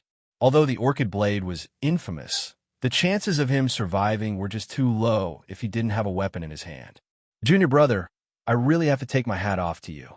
Can't you bring some normal weapons? Why do you bring these deadly things? Do you really have a death wish? Lu Yun said gloomily. However, he still held onto the orchid blade and didn't throw it to Zhou Wen. Cut the crap. Tell me how you mastered that movement technique of yours, Zhou Wen said. Lu Yun told Zhou Wen the essence energy skill plans he needed for his movement technique before saying, This thing of mine is mainly used for stealing. In terms of speed and ingenuity, it's inferior to your movement technique. Why are you learning it? Do you want to be a thief too? It's purely out of interest. Zhou Wen didn't believe that Lu Yun's movement technique was as useless as he said. His strange movement technique allowed him to adapt to all kinds of environments. In the future, when Zhou Wen entered dimensional zones to fight, it was impossible for every dimensional zone to have enough space for him to use his movement technique. If he was in some narrow and rugged areas, Lu Yun's movement technique would be especially useful. After silently memorizing Lu Yun's movement technique plan, Lu Yun said from behind, What do we do now? Do we continue forward? There's no way out. We can only walk forward, Zhou Wen said as he continued walking forward. Lu Yun knew that it was useless to scout ahead, so he didn't plan on waiting for Zhou Wen to scout ahead. He walked over to meet up with him. When Lu Yun passed by the stone slab where the black-armored warrior had appeared, he didn't trigger it again. From the looks of it, the problematic stone slab here seemed to be purely random. Before Zhou Wen could take a few steps, the stone slab lit up again and new words appeared. Cause of death. Fire. How many ways of dying are there in Netherworld City? Zhou Wen focused his attention on his surroundings as he pushed Truth Listener's ability to its limits. However, Truth Listener could only hear within a radius of 10 stone slabs. Any further than that was dead silence. It was as though it had been muted. He couldn't hear anything.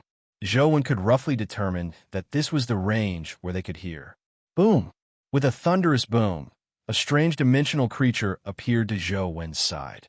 It looked like a crocodile, but it was standing. Its hind legs were on the ground, and its front claws were raised. Its tail was also used as support. However, because its limbs were very short, its body was fat and short. It looked a little cute, and it wasn't very tall. It only reached Zhou Wen's waist. Just as Zhou Wen was sizing it up, it opened its mouth and spat out a flame that burned at him. The flame wasn't an ordinary red-yellow color, nor did it have a blue flame head. Instead, it was a white flame that looked like a burning ice mist. Zhou Wen didn't dare be careless. He drew his saber and slashed out the demonic astral wheel. A blood-red wheel of light tore out and slashed at the strange flame like a chainsaw. The demonic astral wheel's destructive power was indeed very strong. It spun and sliced through the white flames, but the deeper it went, the slower the demonic astral wheel spun. It only slashed in less than a meter before it stopped completely, as though it had been frozen. In the next second, the demonic astral wheel shattered in the white flames, turning into countless fragments. The fragments rapidly burned, causing the white flames to become even more ferocious as they enveloped Zhou.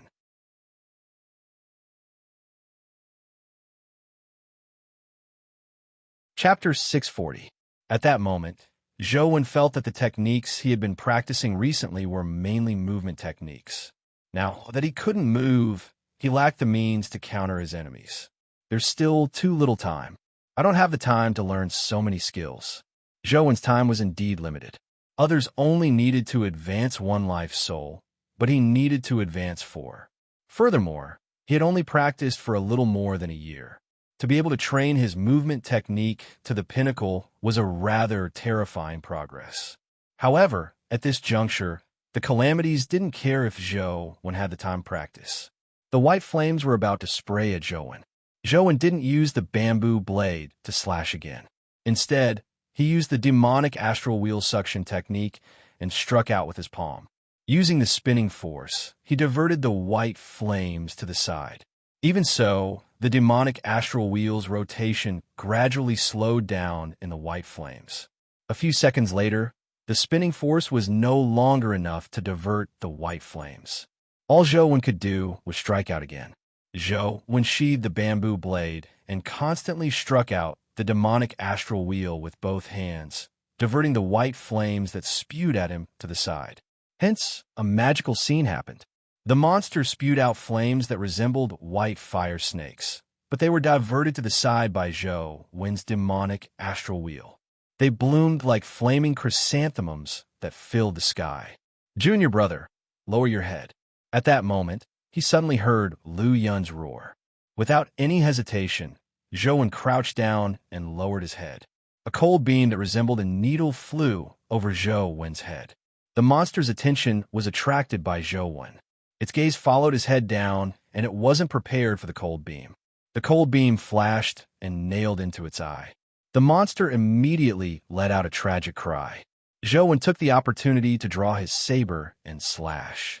The demonic astral wheel spun and slashed, beheading the screaming monster. On careful look, the monster's eye was pierced by the orchid blade. "Thanks." Zhou extended his hand and sucked the orchid blade back before throwing it to Lu Yun again. "If you die, I won't live long either. 2 people are better than 1. I'm doing this for myself. As for you, you expended so much essence energy just now. It's best you recover your essence energy before continuing," Lu Yun said. Although Zhou didn't really need Lu Yun's help, since Lu Yun had expressed his goodwill and was willing to work together to face the problem, it would definitely help them escape Netherworld City. "If you don't have any essence energy crystals, I can sell them to you. 10 epic essence energy crystals in exchange for your movement technique. How about that?" Lu Yun also had some thoughts about Zhou's movement technique. His own movement technique was already fast enough. There weren't many people at the same level who could catch up to him, but Zhou's movement technique was even faster than his. He also wanted to know how Zhou had mastered his movement technique. "Don't you think 10 crystals is too little?" Zhou said with a smile. "You have to know that we are in a perilous situation now. No one knows when we can get out, nor do we know how many battles we will have to experience. Now, a primordial energy crystal is worth 10 or even 100 times more than usual. It's very likely that a primordial energy crystal can save your life later on. If you can use one more skill, you might survive. Do you still think it's expensive?" Lu Yun said seriously. "It's still expensive. Even if it's 100 times more essence energy crystals, do you think it could be exchanged for a mythical movement technique?" Zhou asked. "What? Your movement technique is at the mythical stage?" Lu Yun was alarmed. "It's real. If you really want to know my plan, it's best you show some sincerity and help me get Star Stealer," Zhou said. "Does your plan need to use mythical skill crystals?" Lu Yun asked. "There's no need. All my skills are at the epic and legendary stage. There's no need for mythical skill crystals," Zhou answered. "You comprehended a divine skill yourself?" Lu Yun was even more alarmed. Lu Yun could understand Zhou Wen's mythical companion beasts as being rich. Perhaps he had huge resources and factions supporting him. However, comprehending a divine skill wasn't something that could be completed with resources. Although resources were one of the most important conditions, what really played a decisive role was a person's perception. Teachers' eyes are really sharp. A random student he took in has such a standard. Unfortunately, your divine skill movement technique is useless in such a place, Lu Yun said with a sigh. Let's continue walking. We don't know how a day is counted in Netherworld City. Perhaps we don't have as much time as we imagine, Zhou Wen said as he continued walking forward. Lu Yun quickly chased after him, clearly wanting to cooperate with Zhou Wen. After taking a few steps, Lu Yun also encountered a dimensional creature. The dimensional creature they encountered this time was the saber executioner they had previously seen. The cause of death was naturally a saber strike. Lu Yun had seen Zhou Wen kill the saber executioner, so he already had some understanding of it. He didn't spend too much effort to kill it. The two of them walked forward together. The most common dimensional creatures they encountered were the saber executioner, the flaming evil ghost, the startling flash spirit flying saber, and the drowning water demon. They were all epic dimensional creatures with their own characteristics. However, with Zhou Wen and Lu Yun's cooperation, they killed them one by one and successfully walked past. With every step the two of them took, Lu Yun would shout at the people on the other side, hoping to see if they could hear him. Zhou Wen naturally knew that it was useless. Unless they walked within 10 stone slabs, the other party definitely wouldn't be able to hear them. Zhou Wen did the math. They needed 153 steps to reach a distance of 10 stone slabs from the person. There were only slightly more than 200 steps left. This was only enough for them to speak to the other party. It was unknown how many more steps they would need to take to leave Netherworld City. The two of them took 120 steps and saw that the person closest to them was already very close. Just as they were about to continue forward, they suddenly heard a bell ring. Gong! The sudden ringing of a bell startled both of them. The ringing came from the top of the building at the end of the stone steps. There was a brass bell hanging on top of the building, and it was emitting a heart-wrenching sound. Gong! Gong! Gong! The bell kept ringing. Zhou Wen had never heard such a strange bell sound before. He had a nagging feeling that it was inauspicious. What crappy bell is this? Why does it sound like a death knell? Lu Yun blurted out. Death knell? Zhou Wen was taken aback.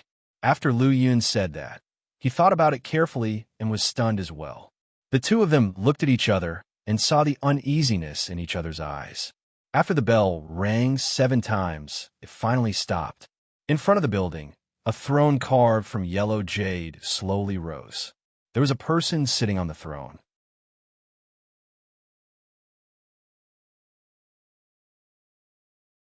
Chapter 641. The person wore armor carved from white bones and had a skull-like mask on his head. His eyes shimmered with a strange red light as he casually sat on the topaz throne and sized up the people on the long street below.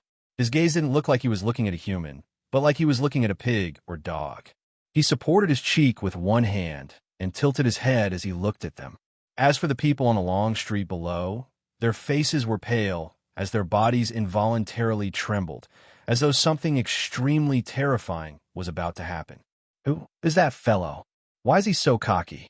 Lu Yun whispered. The person on the stone steps seemed to hear Lu Yun's words as he glanced at him from afar. Immediately, Lu Yun's scalp tingled as cold sweat broke out on his back.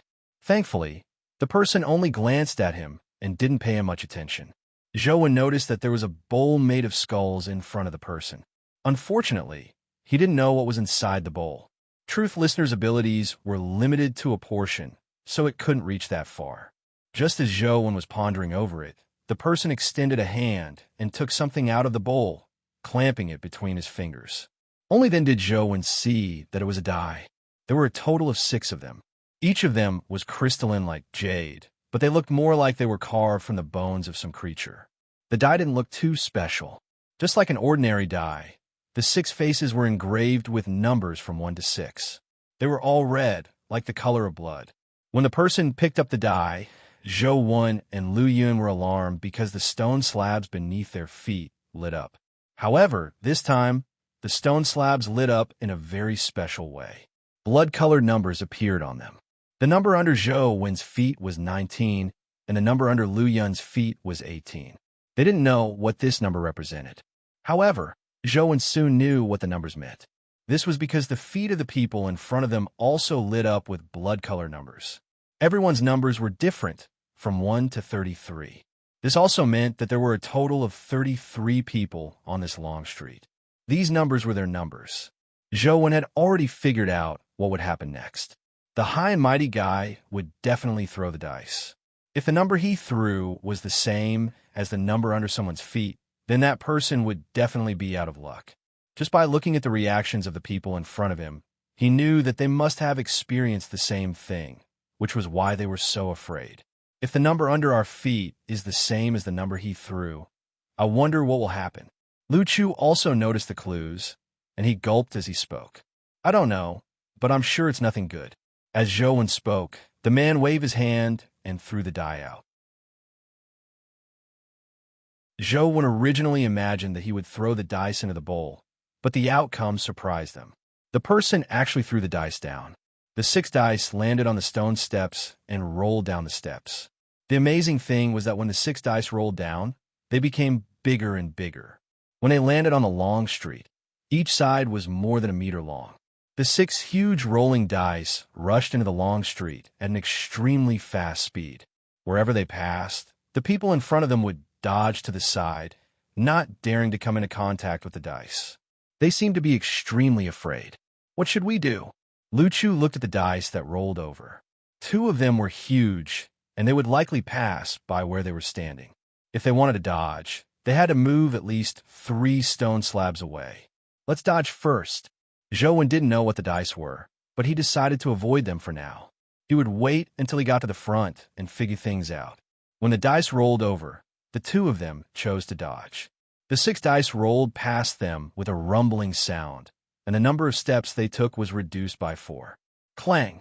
The dice rolled all the way to the door and hit it before rebounding and landing in the empty space inside the door. After spinning for a while, they stopped. 1, 2, 3 threes, plus a 6 and a 5. The total number was 22. Zhou Wen and Lu Chu immediately looked at the person with the red number 22 at his feet on the street in front of them. The person was probably in the middle of the long street. He looked like a very muscular middle-aged man. He was tall and mighty, and his muscles looked like they were made of steel. Everyone on the long street looked at him, and his face instantly turned pale. He was extremely terrified as he shouted crazily, but unfortunately, his voice couldn't be heard. All he could see was him opening his mouth to shout, but no one knew what he was shouting. As he shouted, he ran crazily, but no matter which stone slab he ran to, the stone slab would light up with a blood-red 22. Bam! Without any warning, the middle-aged man's body exploded like a watermelon, and blood flowed all over the ground. However, soon, the blood seeped into the cracks of the stone slabs on the ground, leaving not a single drop behind. It was as though the stone slabs could absorb blood. The man on the throne opened his fingers slightly, and the 6 huge dice flew back into the air. They slowly shrank in midair, and when they returned to his hand, they had returned to their normal size. With the dice in his hand, the man looked coldly at the people on the long street. The throne slowly descended and finally vanished. That bastard, what does he think we are? His toy? Lu Yun said through gritted teeth. From the looks of it, that's right. Zhou Wen stared at the building on the stone steps. There was no longer a throne or man. After watching for a while, Zhou Wen said, from the looks of it, that fellow should be the most terrifying dimensional creature in Netherworld City. If we can kill him, perhaps we will have a chance of leaving. How do we kill him? The rules of Netherworld City are set by him. We're just chess pieces on a chessboard here. How can we play with a chess player? Lu Yun said with a bitter expression. That depends on whether he abides by the rules. If he abides by the rules, even if he's a chess player, we still have a chance of defeating him, Zhou Wen said. What if he doesn't abide by the rules? Lu Yun asked. Then think of another way to not abide by the rules. Zhou Wen looked at the person closest to them. There was still a look of horror on his face. From the looks of it, he had been frightened by the scene just now. Let's go. Let's go and ask them what's going on here, Zhou Wen said as he continued walking forward. They weren't far from the person to begin with. After killing a few epic dimensional creatures, they finally arrived within 10 steps of the person.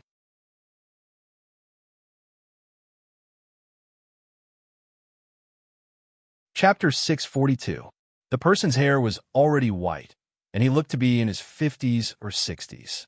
He was thin, and although there were many wrinkles on his face, his edges were still there. It was obvious that he was a handsome man when he was young.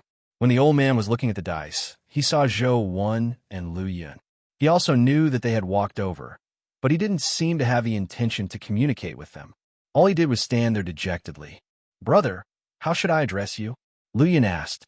When the old man heard the voice, he seemed to snap to his senses as he subconsciously answered, "My name is Chu He. I'm a professor at Imperial Capital University's History Department." "Peasant? Is your wife called Dangwu?" Lu Yun joked. "It's not peasant. It's Chu He from the Han world." The old man didn't have a sense of humor. Or rather, in such an environment, there was nothing that could amuse him. Therefore, the old man only explained in all seriousness. When Zhou Wen heard the old man's words, his eyes widened as he asked in disbelief, "Chu He, how many professors are there named Chu He in Imperial Capital College's History Department?" "Only me." Chu He seemed to be numb. He didn't care why Zhou Wen would ask such a strange question. Zhou Wen looked at Chu He excitedly. In the entire Imperial Capital College, Zhou Wen only knew one professor's name, Chu He. The reason why Zhou Wen could remember this name wasn't because Chu He was famous. No matter how famous Chu He was in his field, Zhou Wen wouldn't care or remember his name. However, Chu He was different. This was because he was a professor at Imperial Capital College's History Department. He was a member of the former principal's expedition team. Zhou Wen had seen Chu He's name and information on the list. He had also seen the expedition team's photo. However, Zhou Wen had only taken a brief look back then. Chu He wasn't his target, so he didn't pay much attention to him. Now that he thought about it, this Chu He was indeed somewhat similar to the Chu He in the photo. However, the Chu He in the photo was fatter and not that thin. His condition was also better. His face was ruddy, and his hair was still black, not as white as it was now. Back then, Chu He was in high spirits. Is this really Professor Chu He from the expedition team? Shouldn't he have entered the Zhuolu battlefield with the former principal and company? They disappeared together, so how could they be here? Zhou Wen was already certain that the former principal had perished, but a person who should have perished with the former principal had actually appeared in Netherworld City. This left Zhou Wen's heart in turmoil. Could it be that Yellow Spring City is really the resting place for humans after they die? Could it be that the people in this city were not living people, but ghosts that had already died? Then what about me and Lu Yun? Could it be that we're already dead without even knowing it? Our souls have entered Netherworld City? Zhou Wen shook his head and threw this absurd thought out of his mind. Professor Chu, have you ever been to the Zhuolu battlefield for research? Zhou Wen asked as he stared at Chu He. He hoped that Chu He was the expedition team's Professor Chu He. If they were really the same person, since Professor Chu He was still alive, it was very likely that the former principal hadn't perished. After all, the former principal's corpse hadn't been found in Zhuolu, nor had he found any other relics. Ever since he was young, there weren't many people who had treated Chu He well. The former principal was one of them. Zhou Wen felt that a good person like the former principal shouldn't have died so early. At the very least, he didn't wish for the former principal to die so early. No. Chu He shook his head. How can that be? Think about it carefully. The League invited you to join the expedition team that headed to Zhuolu. You, Professor Ouyang Ting, and a few other experts and professors went to Zhuolu together. Zhou Wen said. After speaking for a while, Chu He's mind seemed to become a lot more active. After hearing Zhou Wen's words, he lowered his head and thought for a while before saying, I remember now. Back then, an organization under the League did invite me to Zhuolu to do research. I remember that Professor Ouyang Ting was on the list back then. You went to Zhuolu with them. Why are you here alone? Zhou asked excitedly. He had already looked at the others on the long street, but he didn't see the former principal or the other members of the expedition team. To his surprise, Chui shook his head and said, No, no, no. I didn't go to Zhuolu. Back then, I made a major discovery and wanted to go to the Taklamakan Desert to do research. Therefore, I rejected the invitation and didn't go to Zhuolu. You rejected the invitation? Zhou looked at Chu He with a look of disbelief. He had seen the information on the Zhuolu expedition team. Although there was no more information after their disappearance, the records were still very detailed before that. There were even records of them clocking in when they were at the encampment. Many people in the encampment had seen Professor Chu He, and some had chatted with him. Now, Chu He actually said that he had never been to Zhuolu and had rejected the invitation from the beginning. This made many thoughts flash through Zhou mind. Is this Chu He lying? Or did he really not go to Zhuolu? If he really didn't go to Zhuolu, then who is the Chu He in Zhuolu? Is this Chu He fake? Or is the Chu He of the expedition team fake?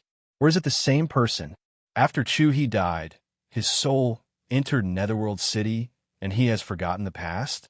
That's not right either. He still remembers his name and knows that he's a professor at Imperial Capital College. It doesn't look like his memories have been washed away.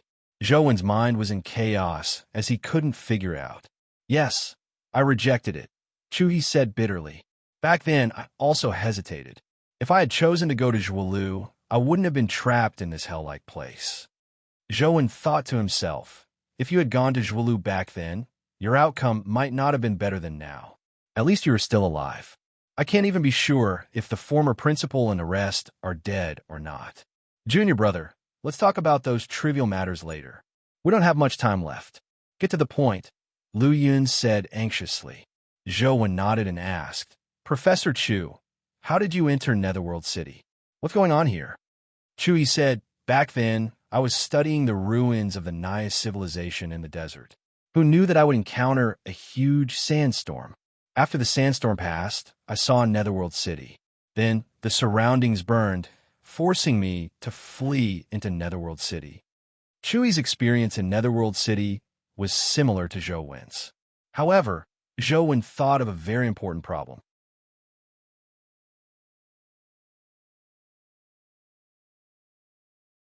Chapter 643. Professor Chu, when did you enter Netherworld City? Zhou asked directly. If this Chu He was really Professor Chu He from the Imperial Capital College, then the Professor Chu He who went to Zhuolu was very likely an imposter. However, the imposter hadn't been discovered for so long.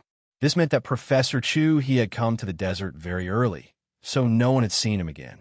Otherwise, the imposter would have been discovered long ago. In this case, Professor Chu He should have entered Netherworld City very early. Otherwise, he would definitely have contacted the outside world. Someone in the outside world should know that he was in the desert and not Zhuolu. However, the truth was that no one knew of this situation. Even Chu He's family thought that he was in Zhuolu. This was very amiss.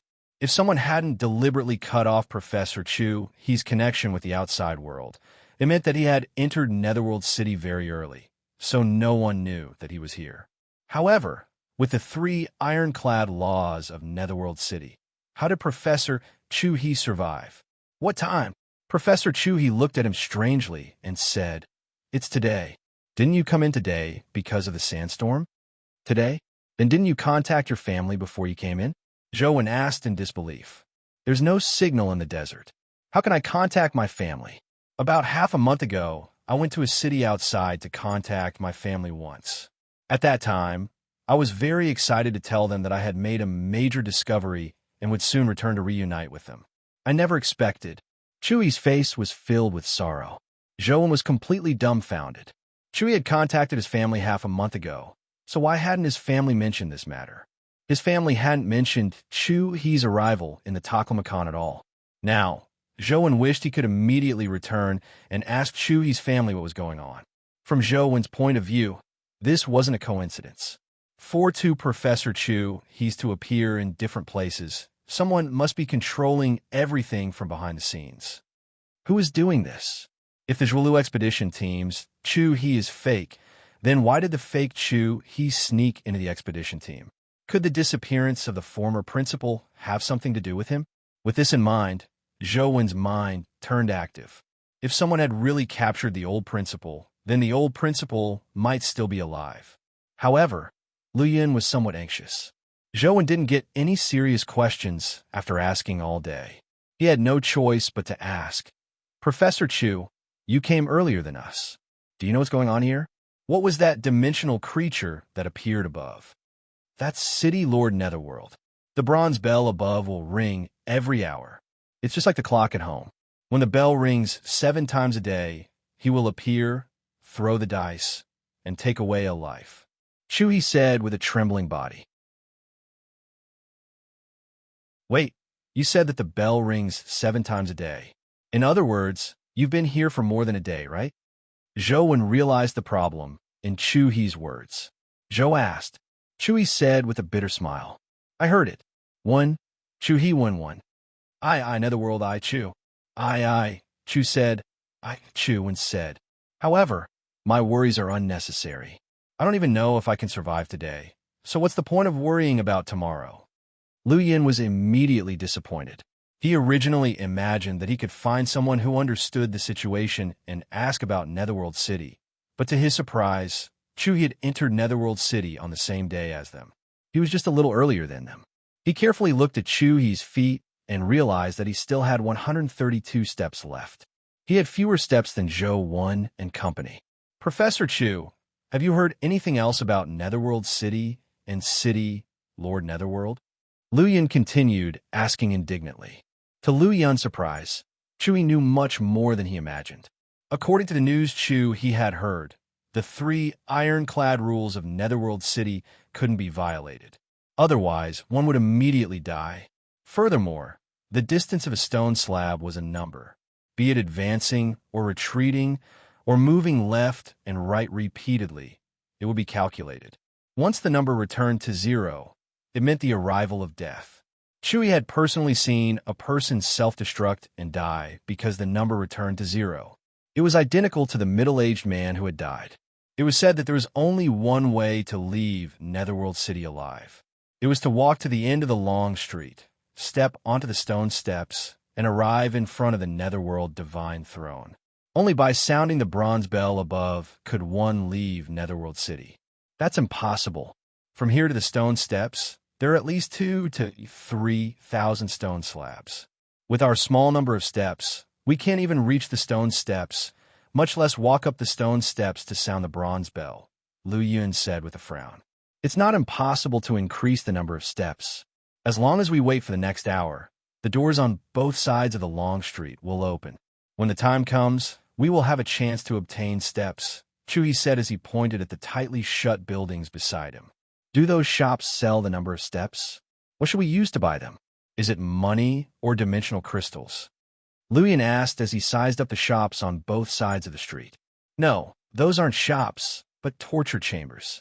You could be tortured in the torture chambers in exchange for steps. Every torture chamber has a different punishment. By suffering different punishments, you can obtain different numbers of steps. As Chu He spoke, his eyes were filled with fear. Zhou Wen and Lu Yun were dumbfounded when they heard that. According to Chu He, there were all kinds of punishments in the torture chambers, such as burning, cutting, and so on.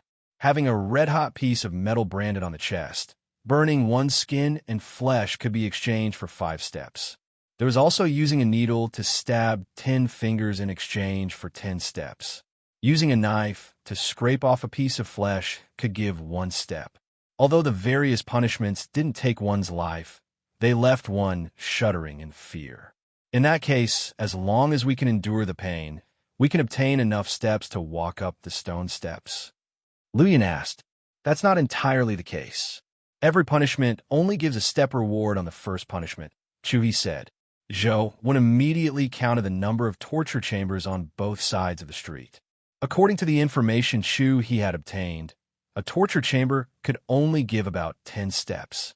There are 239 torture chambers. If each torture chamber can obtain 10 steps, then I can obtain more than 2,000 steps. Can I reach the stone steps with so many steps? Zhou estimated inwardly. He felt that it was about right, but this was only an estimate. It might not be accurate. Junior brother, we seem to have made a mistake. Lu Yun's expression was somewhat ugly.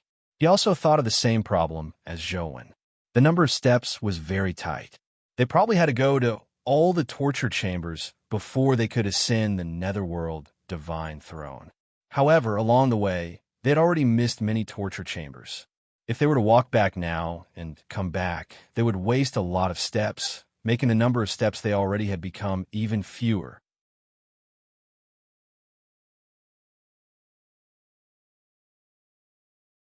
Chapter 644. If we continue walking like this, I'm afraid we won't have enough steps to reach the netherworld divine throne. If we go back, the number of steps will also be reduced, Lu Yun said. Zhou Wen shook his head and said, even if we walk from the first torture chamber, I'm afraid we won't be able to reach the netherworld divine throne. Why? Are there still not enough steps? Lu Yun asked in puzzlement. I don't know if the number of steps is enough. I only know that in a short day, we have to suffer 239 punishments. A single punishment is indeed nothing to our bodies, but can we withstand 239 punishments cumulatively? In any case, I can't. Among the people I know, I'm afraid only one person can walk to the end of this street and survive all the punishments. Unfortunately, he isn't here, Zhou Wen said. Although it's indeed difficult, we have to give it a try. We can't just sit back and wait for death, right? Lu Yun said. Then you can give it a try later, Zhou Wen said as he pointed at the shop beside him. I'll give it a try. Lu Yun also knew that at this point, he had to think of all means to try. Otherwise, there was no way out. Should we walk back first? Lu Yun said as he looked at the path he had taken. However, he quickly rejected it. Let's enter the torture chamber beside us and give it a try. There was still some time before the next hour's bell rang. The two of them could only stand there and wait. Zhou Wen took out his phone to take a look, but the download still hadn't been completed. This game was clearly relatively large. Zhou Wen took the opportunity to cultivate God's retreat. Every time he summoned it, he would only take a few seconds. When he was about to explode, he would switch him back. After repeated cultivation, the jade infant's body became more and more transparent. Later on, it became as transparent as crystal. Zhou Wen vaguely sensed that the jade infant was about to break through. I wonder what the life soul of a perfect body will be like. Zhou Wen placed all his hopes on the jade infant. God's retreat wasn't enough to resist the taboo power here. If he could advance to a perfect body, they might still have a chance of survival. As for entering the torture chamber, Zhou Wen didn't have much hope of it. His physique was already very strong, but he might not be able to withstand so much punishment in such a short period of time. Unless Li Xian was here, Zhou Wen didn't want to give it a try. An hour quickly passed. While the jade infant was resting, Zhou Wen chatted with Chu He and consciously asked about Chu He's past. Chu He was already terrified after being trapped here. Being able to chat with others was also a way to relieve his psychological pressure. He spoke a lot. Chu He's memory of the past was very clear. It didn't seem like there was any problem, nor was there any amnesia. Dang, dang, clang. The bell rang again. This time it rang 8 times. After the bell stopped, the doors of the torture chambers on both sides of the street opened.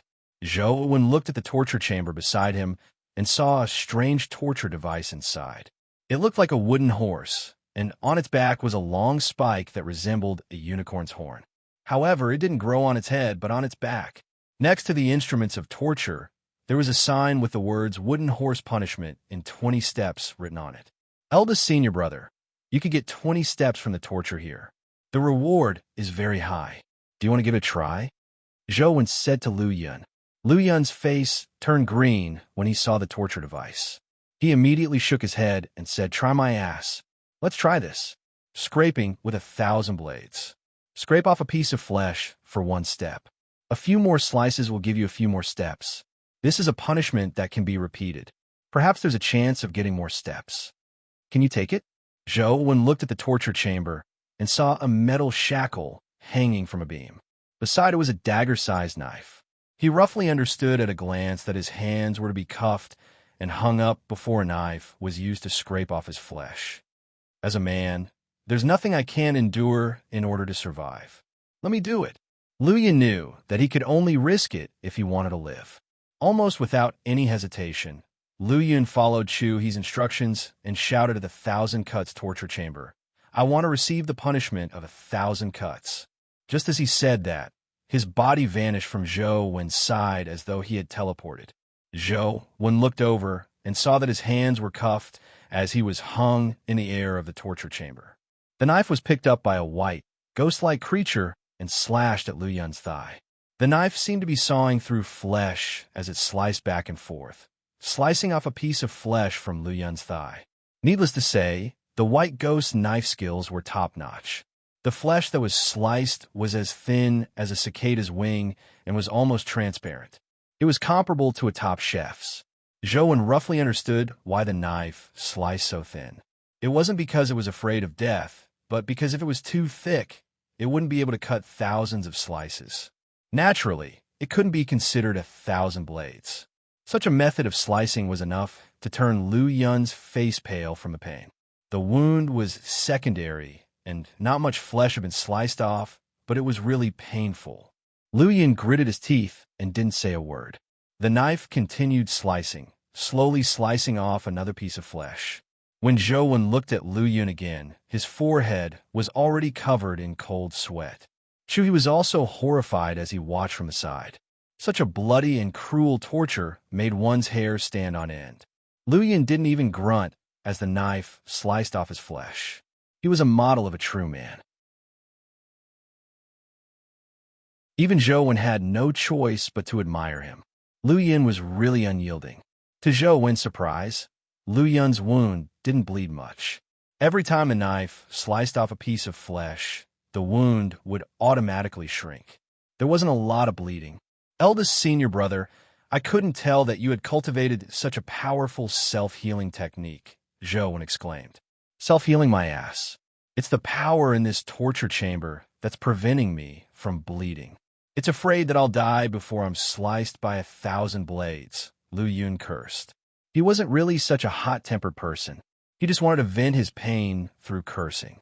After slicing off 23 pieces in a row, the iron-blooded Lu Yun finally couldn't take it anymore.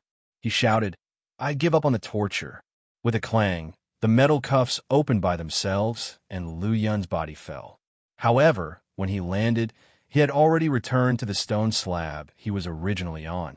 Indeed, the number on his stone slab had increased by 23. Look, isn't this very simple? It increased by 23 in an instant. If I try a few more torture chambers, it won't be a problem for me to reach the netherworld divine throne, Lu Yun said with a pale face. Even Chu He could tell that Lu Yun was just consoling himself, much less Zhou Wen. So Gu.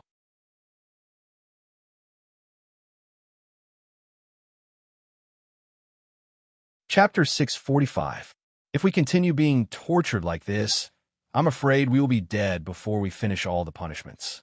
Zhou Wen looked at Chu He and asked, Professor Chu, apart from torture, is there any other way to obtain steps? When we came here, we encountered some dimensional creatures. Will they leave behind anything special after they die? Chu He shook his head with certainty and said, There's no other way. Only by being tortured in the torture chamber can we obtain steps. Zhou Wen turned his head to look at the long street. Apart from them, the others had basically entered the torture chamber to be tortured. Unfortunately, he couldn't hear anything beyond 10 steps. Otherwise, he would definitely be able to hear the undulating screams on the entire street. Junior brother, do you want to try the 1,000 cuts punishment? Perhaps your endurance is stronger than mine, and you could take a few more steps? Lu Yun egged on from the side. He wanted to see how long Zhou Wen could last under such torture. I think I'll pass. Zhou Wen shook his head. He looked at the torture chambers around him and planned on choosing a less severe punishment to give it a try. Although they could directly enter the torture chamber without walking over, the range was within 10 steps. If the torture chamber was more than 10 stone slabs away from them, they wouldn't be able to be tortured. Now, there were only 2 torture chambers 10 steps away from them. On the left was the 1,000 cuts punishment that Lu Yun had just been subjected to. As for the right, it was a whipping punishment. On it was written, 1 whip, 1 step. It was similar to the 1,000 cuts punishment. They were both being hung up, but one was slicing off the flesh, while the other was being whipped. Lu Yun was also looking at the whip. Seeing that it was a vine whip, he said, "Then I'll try this whipping punishment. My flesh is still quite hard. I should be able to take a few more hits." With that said, Lu Yun shouted at the whipping chamber, "I won't be whipped." Just like last time, Lu Yun's body vanished, and he was hung in the whipping chamber. Then, a white figure that resembled a ghost appeared and picked up the vine whip. The white figure swung the whip, and it unfurled. The originally smooth body of the whip was now covered with spikes that looked like thorny vines. Ha! With a crisp crack of the whip, a bloody whip mark immediately appeared on Lu Yun's body. After a few whips, Lu Yun's body was already a bloody mess. He looked even more terrifying than the 1,000 cuts from before. Lu Yun only lasted about 10 lashes before he chose to give up. After he was released, he looked a little dispirited. Mother of Asterisker, this is simply not giving us a way out. How can humans endure such torture? I'll die if I'm tortured, but I'll still die if I'm not tortured. Why the hell would I be tortured? Lu Yun cursed. I'll give it a try. Zhou thought for a moment and shouted to the whipping room, "I want to be whipped." Just as he finished his sentence, Zhou felt his vision blur. His body seemed to be teleported by some force, and by the time he reacted, he was already hanging in the whipping room. A white specter appeared in front of him. It had already grasped the vine whip. "Junior brother, if it hurts, shout out. Don't hold it in. The more you hold it in, the more painful it will be. It will be much better if you shout out. The louder you shout, the better," said Lu Yun gloatingly. He was actually trying to find a way to relieve his mental stress. He didn't really want to see Zhou scream. "All right," Zhou responded and switched his essence energy art to Tao body. God's retreat life providence also closed his eyes. However, the God's retreat life providence didn't affect the white specter. Clearly, the punishment in the torture room didn't fall under the scope of taboo powers. Seeing that God's retreat was useless, Zhou hurriedly switched to small perfection of wisdom. At the same time, he activated the Hell King Life Soul. Under the effects of the Hell King Life Soul, Zhou's control over his body was extremely strong. Not only did his physique strengthen, but he could also remove the sense of pain.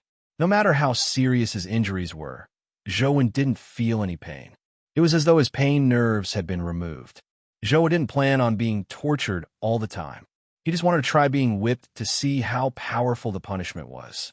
However, just as Zhou used the Hell King Life Soul, the white specter that had already lashed out suddenly retracted its whip and didn't lash down.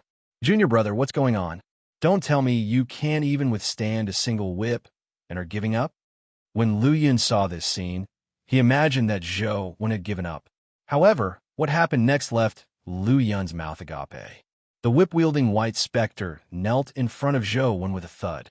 It kowtowed to the ground and lay there trembling. Crack! The shackles that bound Zhou's hands automatically opened, allowing him to land. However, Zhou didn't give up on the punishment, so he didn't return to the street. Instead, he landed in the whipping room. His feet landed on the ground, but there were no numbers on the floor. Perhaps it was because the number of steps in the torture room wasn't counted. "Junior brother, what's going on?" Lu Yun stared at Zhou in shock and the white specter that was trembling in front of Zhou. Zhou never expected his Hell King Life Soul to have such an effect. Looking at the white specter sprawled on the ground, Zhou pondered for a moment and said to it, "Stand up." The white specter was very obedient as it stood up obediently. However, its body was still trembling as though it was extremely terrified. "Don't be afraid. Come, whip me," Zhou said gently to the white specter. The white specter's body trembled again as it lay on the ground again and kowtowed at Zhou. "Stand up. I told you to whip me, so do it." "This is an order," Zhou said coldly to the white specter. The white specter trembled as it got up. It held the whip in its hand, but it didn't dare whip Zhou. Whip me if I tell you to. However, you have to whip me gently. Just touch me, Zhou instructed the white specter. The white specter held the whip, but it still didn't dare attack. Zhou glared at it before it finally shook off the whip and lashed at Zhou's body. The whip whistled through the air, but it only touched Zhou's clothes before immediately retracting. Zhou only felt his skin touch his clothes, but he didn't feel any pain. The white specter was frightened as it prostrated on the ground and kowtowed again. You did well. Yes, that's it. Whip me a few more times, Zhou encouraged. Only then did the white specter stand up shakily and lash at Zhou's body again. Just like before, it retracted the moment it touched his clothes. Zhou found a place to sit down and took out his phone to watch as he let the white specter torture him. This side? Harder here. My shoulder is a little sore. Hit this side for me. Use more strength. Zhou would occasionally instruct the white specter where to hit. That works? Lu Yun and Chu He were dumbfounded as they watched from outside. The originally terrifying atmosphere vanished. The white specter held the vine whip and served Zhou one like a technician in a massage parlor.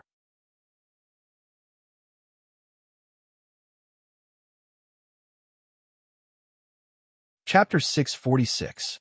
Only when the torture chambers on the entire street were closed did Zhou be forcefully teleported out and returned to the stone slab he was previously on. Zhou won, Lu Yun, and Chu He looked at the stone slab beneath Zhou's feet and saw that the number on it had changed to 1369. In other words, Zhou had obtained a total of more than 1,000 steps while the torture chamber was open. This was the same number Zhou had secretly memorized, so this can really increase the number of steps. Zhou felt much more relaxed. With the Hell King's power, the problem of his steps was resolved. However, he couldn't completely relax. Although the Hell King's power could intimidate the torture chamber, it couldn't resist the rules of Netherworld City. Zhou maintained the Hell King life soul state and took a step. The following steps would still decrease, indicating that the rules of Netherworld City were still effective against him. Now, he had only resolved the problem of the number of steps. The 3 ironclad laws of Netherworld City had yet to be resolved. He had to think of a way to leave as soon as possible. How did you do it? Chui looked at Zhou in surprise. He had never seen anyone suffer torture like Zhou. Luyan also wanted to know how Zhou had done it. This fellow constantly surprised him. He originally believed that he was doing pretty well. Although he wasn't a member of the 6 families, he had resources and techniques that the young geniuses of the 6 families didn't have. However, he never expected Zhou to be even more exaggerated than him. He had all sorts of good things and abilities. It was as though he could resolve anything he encountered. Perhaps my essence energy art has a restraining effect on the white ghoul in the torture chamber, Zhou said in a half-truth. Junior brother, you won't abandon your adorable and kind eldest senior brother, right? Lu Yun was somewhat worried that Zhou would leave after having the number of steps. How can that be? I'm still hoping that you will take me to the endless sea of stars, Zhou said. Junior brother, you're right. After we leave, I'll definitely take you to the endless sea of stars and help you obtain Star Stealer. Lu Yun paused before saying, but you can move freely, but I don't have enough steps. What should I do? When the torture chamber opens again, you will choose the same torture chamber as me. When the time comes, I'll get the white ghost to take care of you. You will naturally have a plan, Zhou said. Teacher, you really have good taste. Junior brother, you're really a shocking genius. Apart from you, even if the 6 heroes were to revive, they wouldn't be as glorious as you. Lu Yun said obsequiously. Zhou didn't believe a single word he said. A person like him always spoke the same mind. No one knew which of his words was true and which was false. If it wasn't for the fact that he wanted to visit the endless sea of stars, Zhou really didn't wish to stay with Lu Yun. Although he was also Fong Mingyuan's student, perhaps because Lu Yun had entered society a few years earlier than them, they felt that he wasn't as trustworthy as Jiang Yin, Zhong Zia, and Hui Haifeng. Of course, it might also be because Zhou had never interacted with Lu Yun. The 3 of them waited for another hour. After the bell rang again, the torture chamber opened again. Zhou chose to enter the whipping chamber. Lu Yun and Chu he also chose to be whipped. The three of them hung side by side in the whipping chamber. Immediately, three white ghosts appeared. Each of them had a vine whip as they were about to whip them. The moment Zhou Wen's Hell King life soul appeared, the three white ghosts immediately knelt to the ground. All of them trembled as though Zhou Wen would eat them at any moment. Therefore, the three of them sat side by side in the whipping chamber to be tortured. For the first time, Lu Yun experienced the feeling of being raised high and gently lowered. He grunted comfortably and said, "Junior brother, if I had known you had this ability, I wouldn't have suffered the pain of being whipped. I only realized it after entering the torture chamber," Zhou Wen said casually. After the torture chamber closed, Zhou Wen's steps were close to 3,000. Chu He and Lu Yun also had more than 1,000 steps. As long as we do it again, we should have enough steps to reach the netherworld divine throne, Lu Yun said happily. Just as Zhou Wen was about to say something, he saw someone's body explode on the long street. Blood splattered all over the ground, but it was quickly absorbed by the ground. That person used up all his steps and couldn't withstand the punishment. He ended his life, Chu He said with a sigh. Zhou Wen realized that there were fewer people on the long street. Now, there were only 24 people left. The few that had disappeared had probably died in the torture chamber. The three of them continued waiting. As for Zhou Wen, he used the taboo power of Netherworld City to constantly train the Jade Infant. Originally, the Jade Baby looked cold like a jade sculpture. Later, it turned into a crystal. However, with the baptism of the taboo power, the Jade Baby gradually became soft. It was like a transparent jelly. It was as though its body had become soft. Is it about to break through? Zhou Wen could vaguely sense that the Jade Infant was really about to break through. It was only half a step away. An hour passed again. The three of them were tortured again. When they came out, Zhou Wen's steps had already exceeded 4,000. The two of them were almost at 3,000. This should be enough. Let's go. Lu Yun was in high spirits as he led the way forward. Chu He naturally followed them. Zhou Wen wanted to take Chu He out and investigate if he was the real Chu He. Soon, Zhou Wen discovered some problems. Chu He's combat standards were very poor. He hadn't advanced to the epic stage and was only at the legendary stage. When they encountered dimensional creatures on the way, Zhou Wen and Lu Yun helped him fend them off. "Professor Chu, you don't seem to be good at combat. How did you walk so far before we came?" Zhou Wen asked Chu He in puzzlement. Chu He thought for a moment and said, "Before you came, I don't think I stepped on a stone slab with the cause of death." Then, "Professor Chu, your luck is really good." Although Zhou Wen had some doubts, he couldn't think of any other possibility apart from this explanation. Soon, Zhou Wen and company caught up to the people in front of them. However, all of them seemed numb. Zhou Wen and Lu Yun wanted to communicate with them, but they only grunted as though they were on the verge of collapse from despair. "Forget it. There's no way to communicate like this. Let's leave quickly," Lu Yun said. Zhou Wen nodded and continued walking forward. Every time he encountered someone, Zhou Wen would attempt to communicate with them. However, the further he went, the more numb they became. The few people behind them ignored them like wooden puppets. There seems to be something wrong with these people. When I first saw Professor Chu He had similar tendencies. However, he was the closest to the city gate, and his symptoms were the mildest. It's no wonder I found Chu He a little odd from the beginning. I thought it was because he hadn't spoken to anyone for too long, but from the looks of it, Zhou Wen thought to himself. However, because Chu He was beside him, he didn't say anything. Soon, the three of them reached the end of the long street and stepped onto the stone steps. Every step they took on the stone steps doubled. One step was equivalent to taking 3 steps on the stone slabs. However, the 365 stone steps required more than 1,000 steps. Only Zhou Wen had enough steps. Chu He and Lu Yun didn't have enough. Zhou Wen had no choice but to wait for the bell to ring again and get them to find a torture chamber nearby to be tortured. After obtaining enough steps, he climbed the stone steps. Clang! When Zhou Wen rang the bell, he saw the golden divine throne slowly open. Behind it was the door to Netherworld City. He could already see the desert outside. However, City Lord Netherworld stood in the middle of the Netherworld Divine Throne, blocking their path. City Lord Netherworld glanced at the three of them before fixing his gaze on Jowen.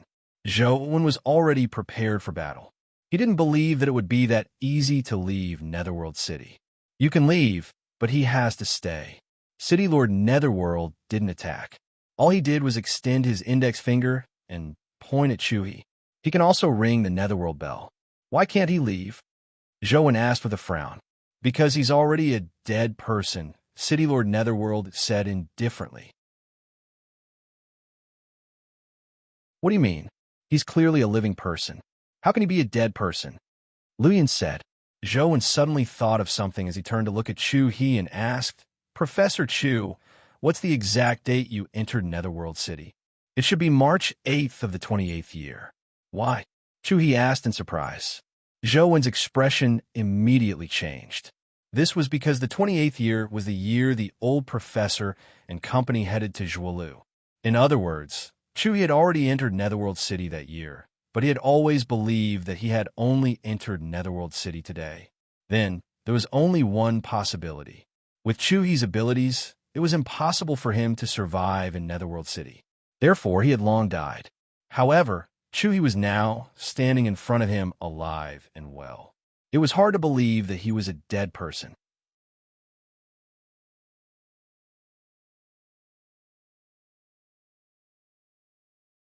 Chapter 647. No, I'm not dead. I'm still alive. Chu He cried out in horror as he touched his body as though he was trying to confirm if he was really dead. Luyan was abnormally bold. He reached out and tugged Chu He's face. He said in disbelief, he's clearly a normal living person.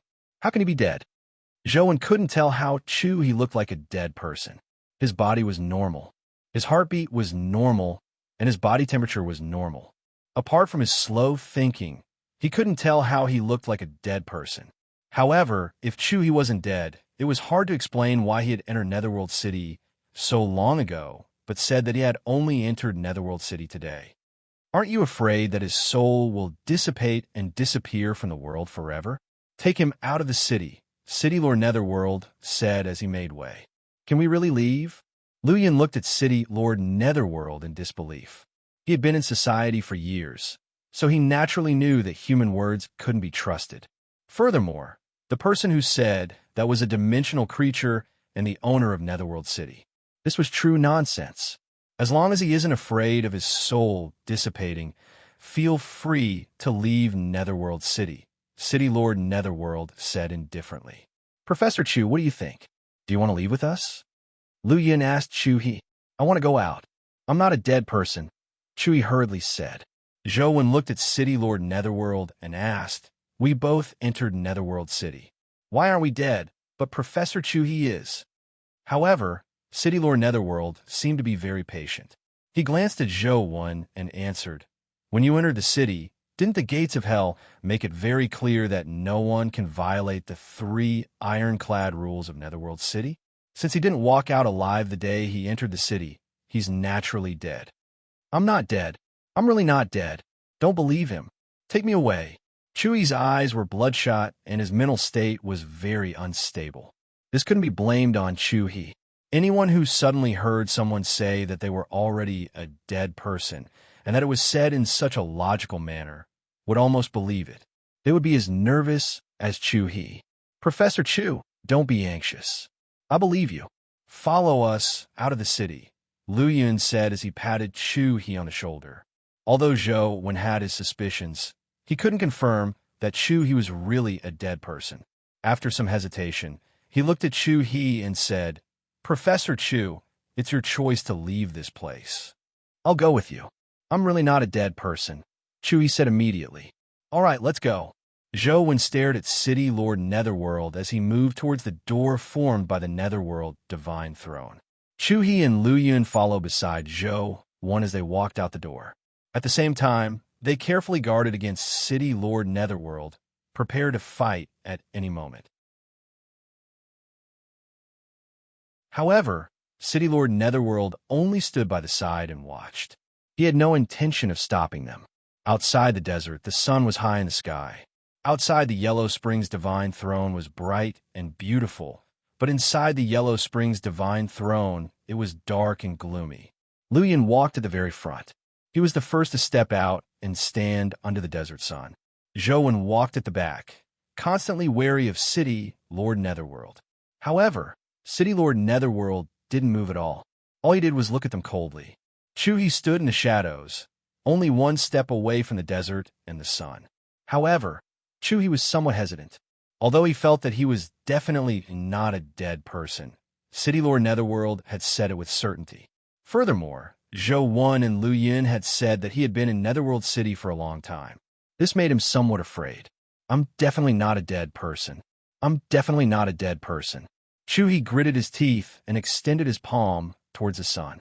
Just as his fingertip came into contact with the sunlight, a blue light suddenly appeared. The fingertip that he extended disintegrated and disappeared in the blue light. Ah, how can this be? Chu screamed as he retracted his palm, his face filled with disbelief and despair. Zhou's expression changed slightly. He extended his hand and extended it into the sunlight. There was no problem. He only felt that the temperature outside was very high and the sunlight was a little hot. It was still within an acceptable range. Professor Chu, can you stretch out your hand again? Zhou stood in the shadow of the Netherworld Divine Throne, maintaining his hand in the sunlight as he spoke to Chu. Chu hurriedly extended his hand again, but when his fingertips touched the sunlight, they immediately disintegrated. Impossible. I can't be a dead person. Impossible. I still have to return to see my family. My wife and daughter are waiting for me. Chu slumped to the ground. His voice was sorrowful as tears streamed down his face. Zhou was momentarily at a loss for what to do. He couldn't bear to see Chu's current state as he looked at City Lord Netherworld and asked, if he doesn't leave, what will happen in the future? City Lord Netherworld said calmly, he receives punishment day after day and dies day after day. Every day in the future is his first and last day until his soul reaches absolute purity. Zhou thought of the others on the long street. Those people's situation was much worse than Chu's. From the looks of it, what City Lord Netherworld said was true. And after that, Zhou asked again, who knows? If you're interested, you can stay and give it a try, City Lord Netherworld said to Zhou with a faint smile. Zhou looked at Chu, unsure of what to say. Zhou, can you do me a favor? Chu wiped away his tears and said to Zhou, speak.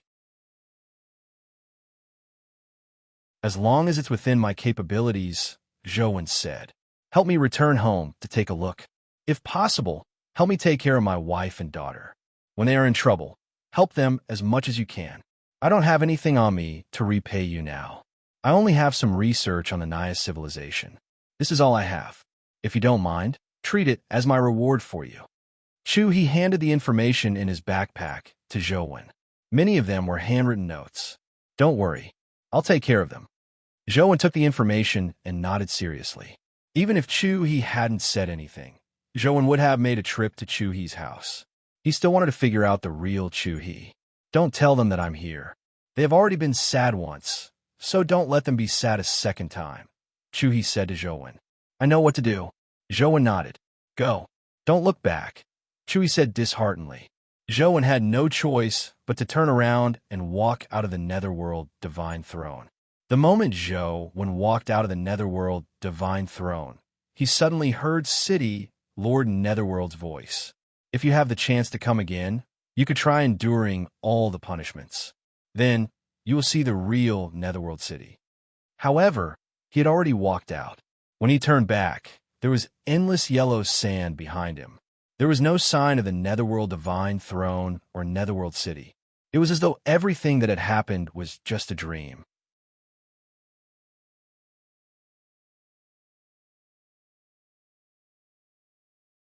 Chapter 648.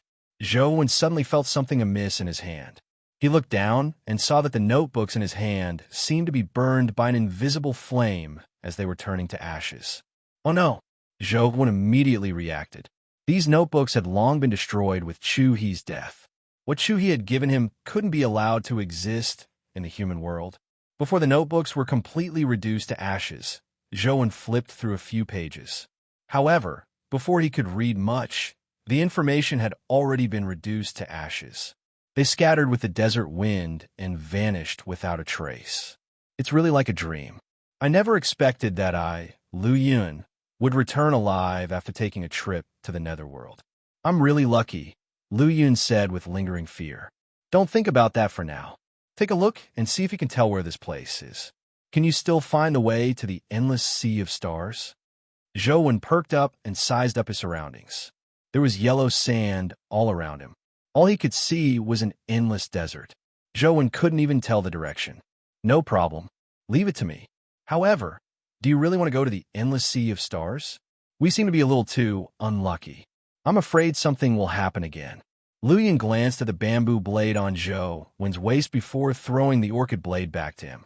He didn't want to carry it with him any longer. Do we have to stay at home all day just because we're unlucky? What's the point of living like that? Zhou said as he took the orchid blade. That's true. All right then, let's continue. Lu Yun didn't say anything else. He looked around and summoned his companion beast to dig a deep hole as though he was observing the sand or something else. It was unknown how Lu Yun determined his location. As he led the way, he observed the plants and sand in the desert before slowly adjusting his direction. The desert was vast to begin with. After the dimensional storms, it became even wider. Even an epic expert would probably be trapped to death if they didn't know the way. Thankfully, Zhou had brought plenty of water and food, so he didn't have to be afraid of being trapped to death in the desert. They walked and stopped. On the fourth day, an oasis appeared in front of them. We're here. Lu Yun pointed at the oasis and cried out in joy. Is that oasis the endless sea of stars? Zhou asked in surprise. No, that oasis is where I usually replenish my water. However, now that we're here, we're not far from the endless sea of stars. We'll arrive in 2 days at most, Lu Yun said.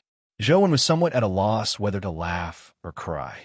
He had plenty of pure water in his chaos space, so he didn't need to replenish it at the oasis. However, Zhou didn't tell Lu Yun about the chaos bead. He had always taken water from his backpack, so Lu Yun naturally didn't know about this. He had been scrimping along the way and was extremely thirsty. He only took a tiny sip of water to quench his thirst. There were many plants that Zhou didn't recognize growing in the oasis. It was a type of tree, but it looked like some kind of grass with thick roots. It looked very strange. What surprised Zhou even more was that there was a city in the oasis. However, the city was very simple. The city walls were made of sand, which looked like a rough version of concrete. This is Hat City. Legend has it that it was built by the residents of the desert in the past. Back then, there was plenty of water here, but as the water source decreased, many residents left Hat City, causing it to gradually become deserted. According to the elders in the desert, Hat City could accommodate tens of thousands of people at its peak. However, due to the decrease in water sources, the oasis has shrunk. Most of the buildings have been buried under the yellow sand. Coupled with the arrival of the dimensional storms, there's no one here anymore. Apart from some guides in the desert who occasionally come here to replenish their water, there's not even a shadow to be seen. As he spoke, Lu Yun had already led Zhou into Hat City. Indeed, just as Lu Yun had said, many of the buildings here were half buried in the yellow sand. These buildings were likely made from local materials, using yellow sand mixed with unknown things to create a material similar to concrete. Not long after entering the city, Zhou saw a black behemoth. On careful look, it was a black cube. There's actually a black cube in Hat City? Zhou was somewhat surprised. What's so strange about that?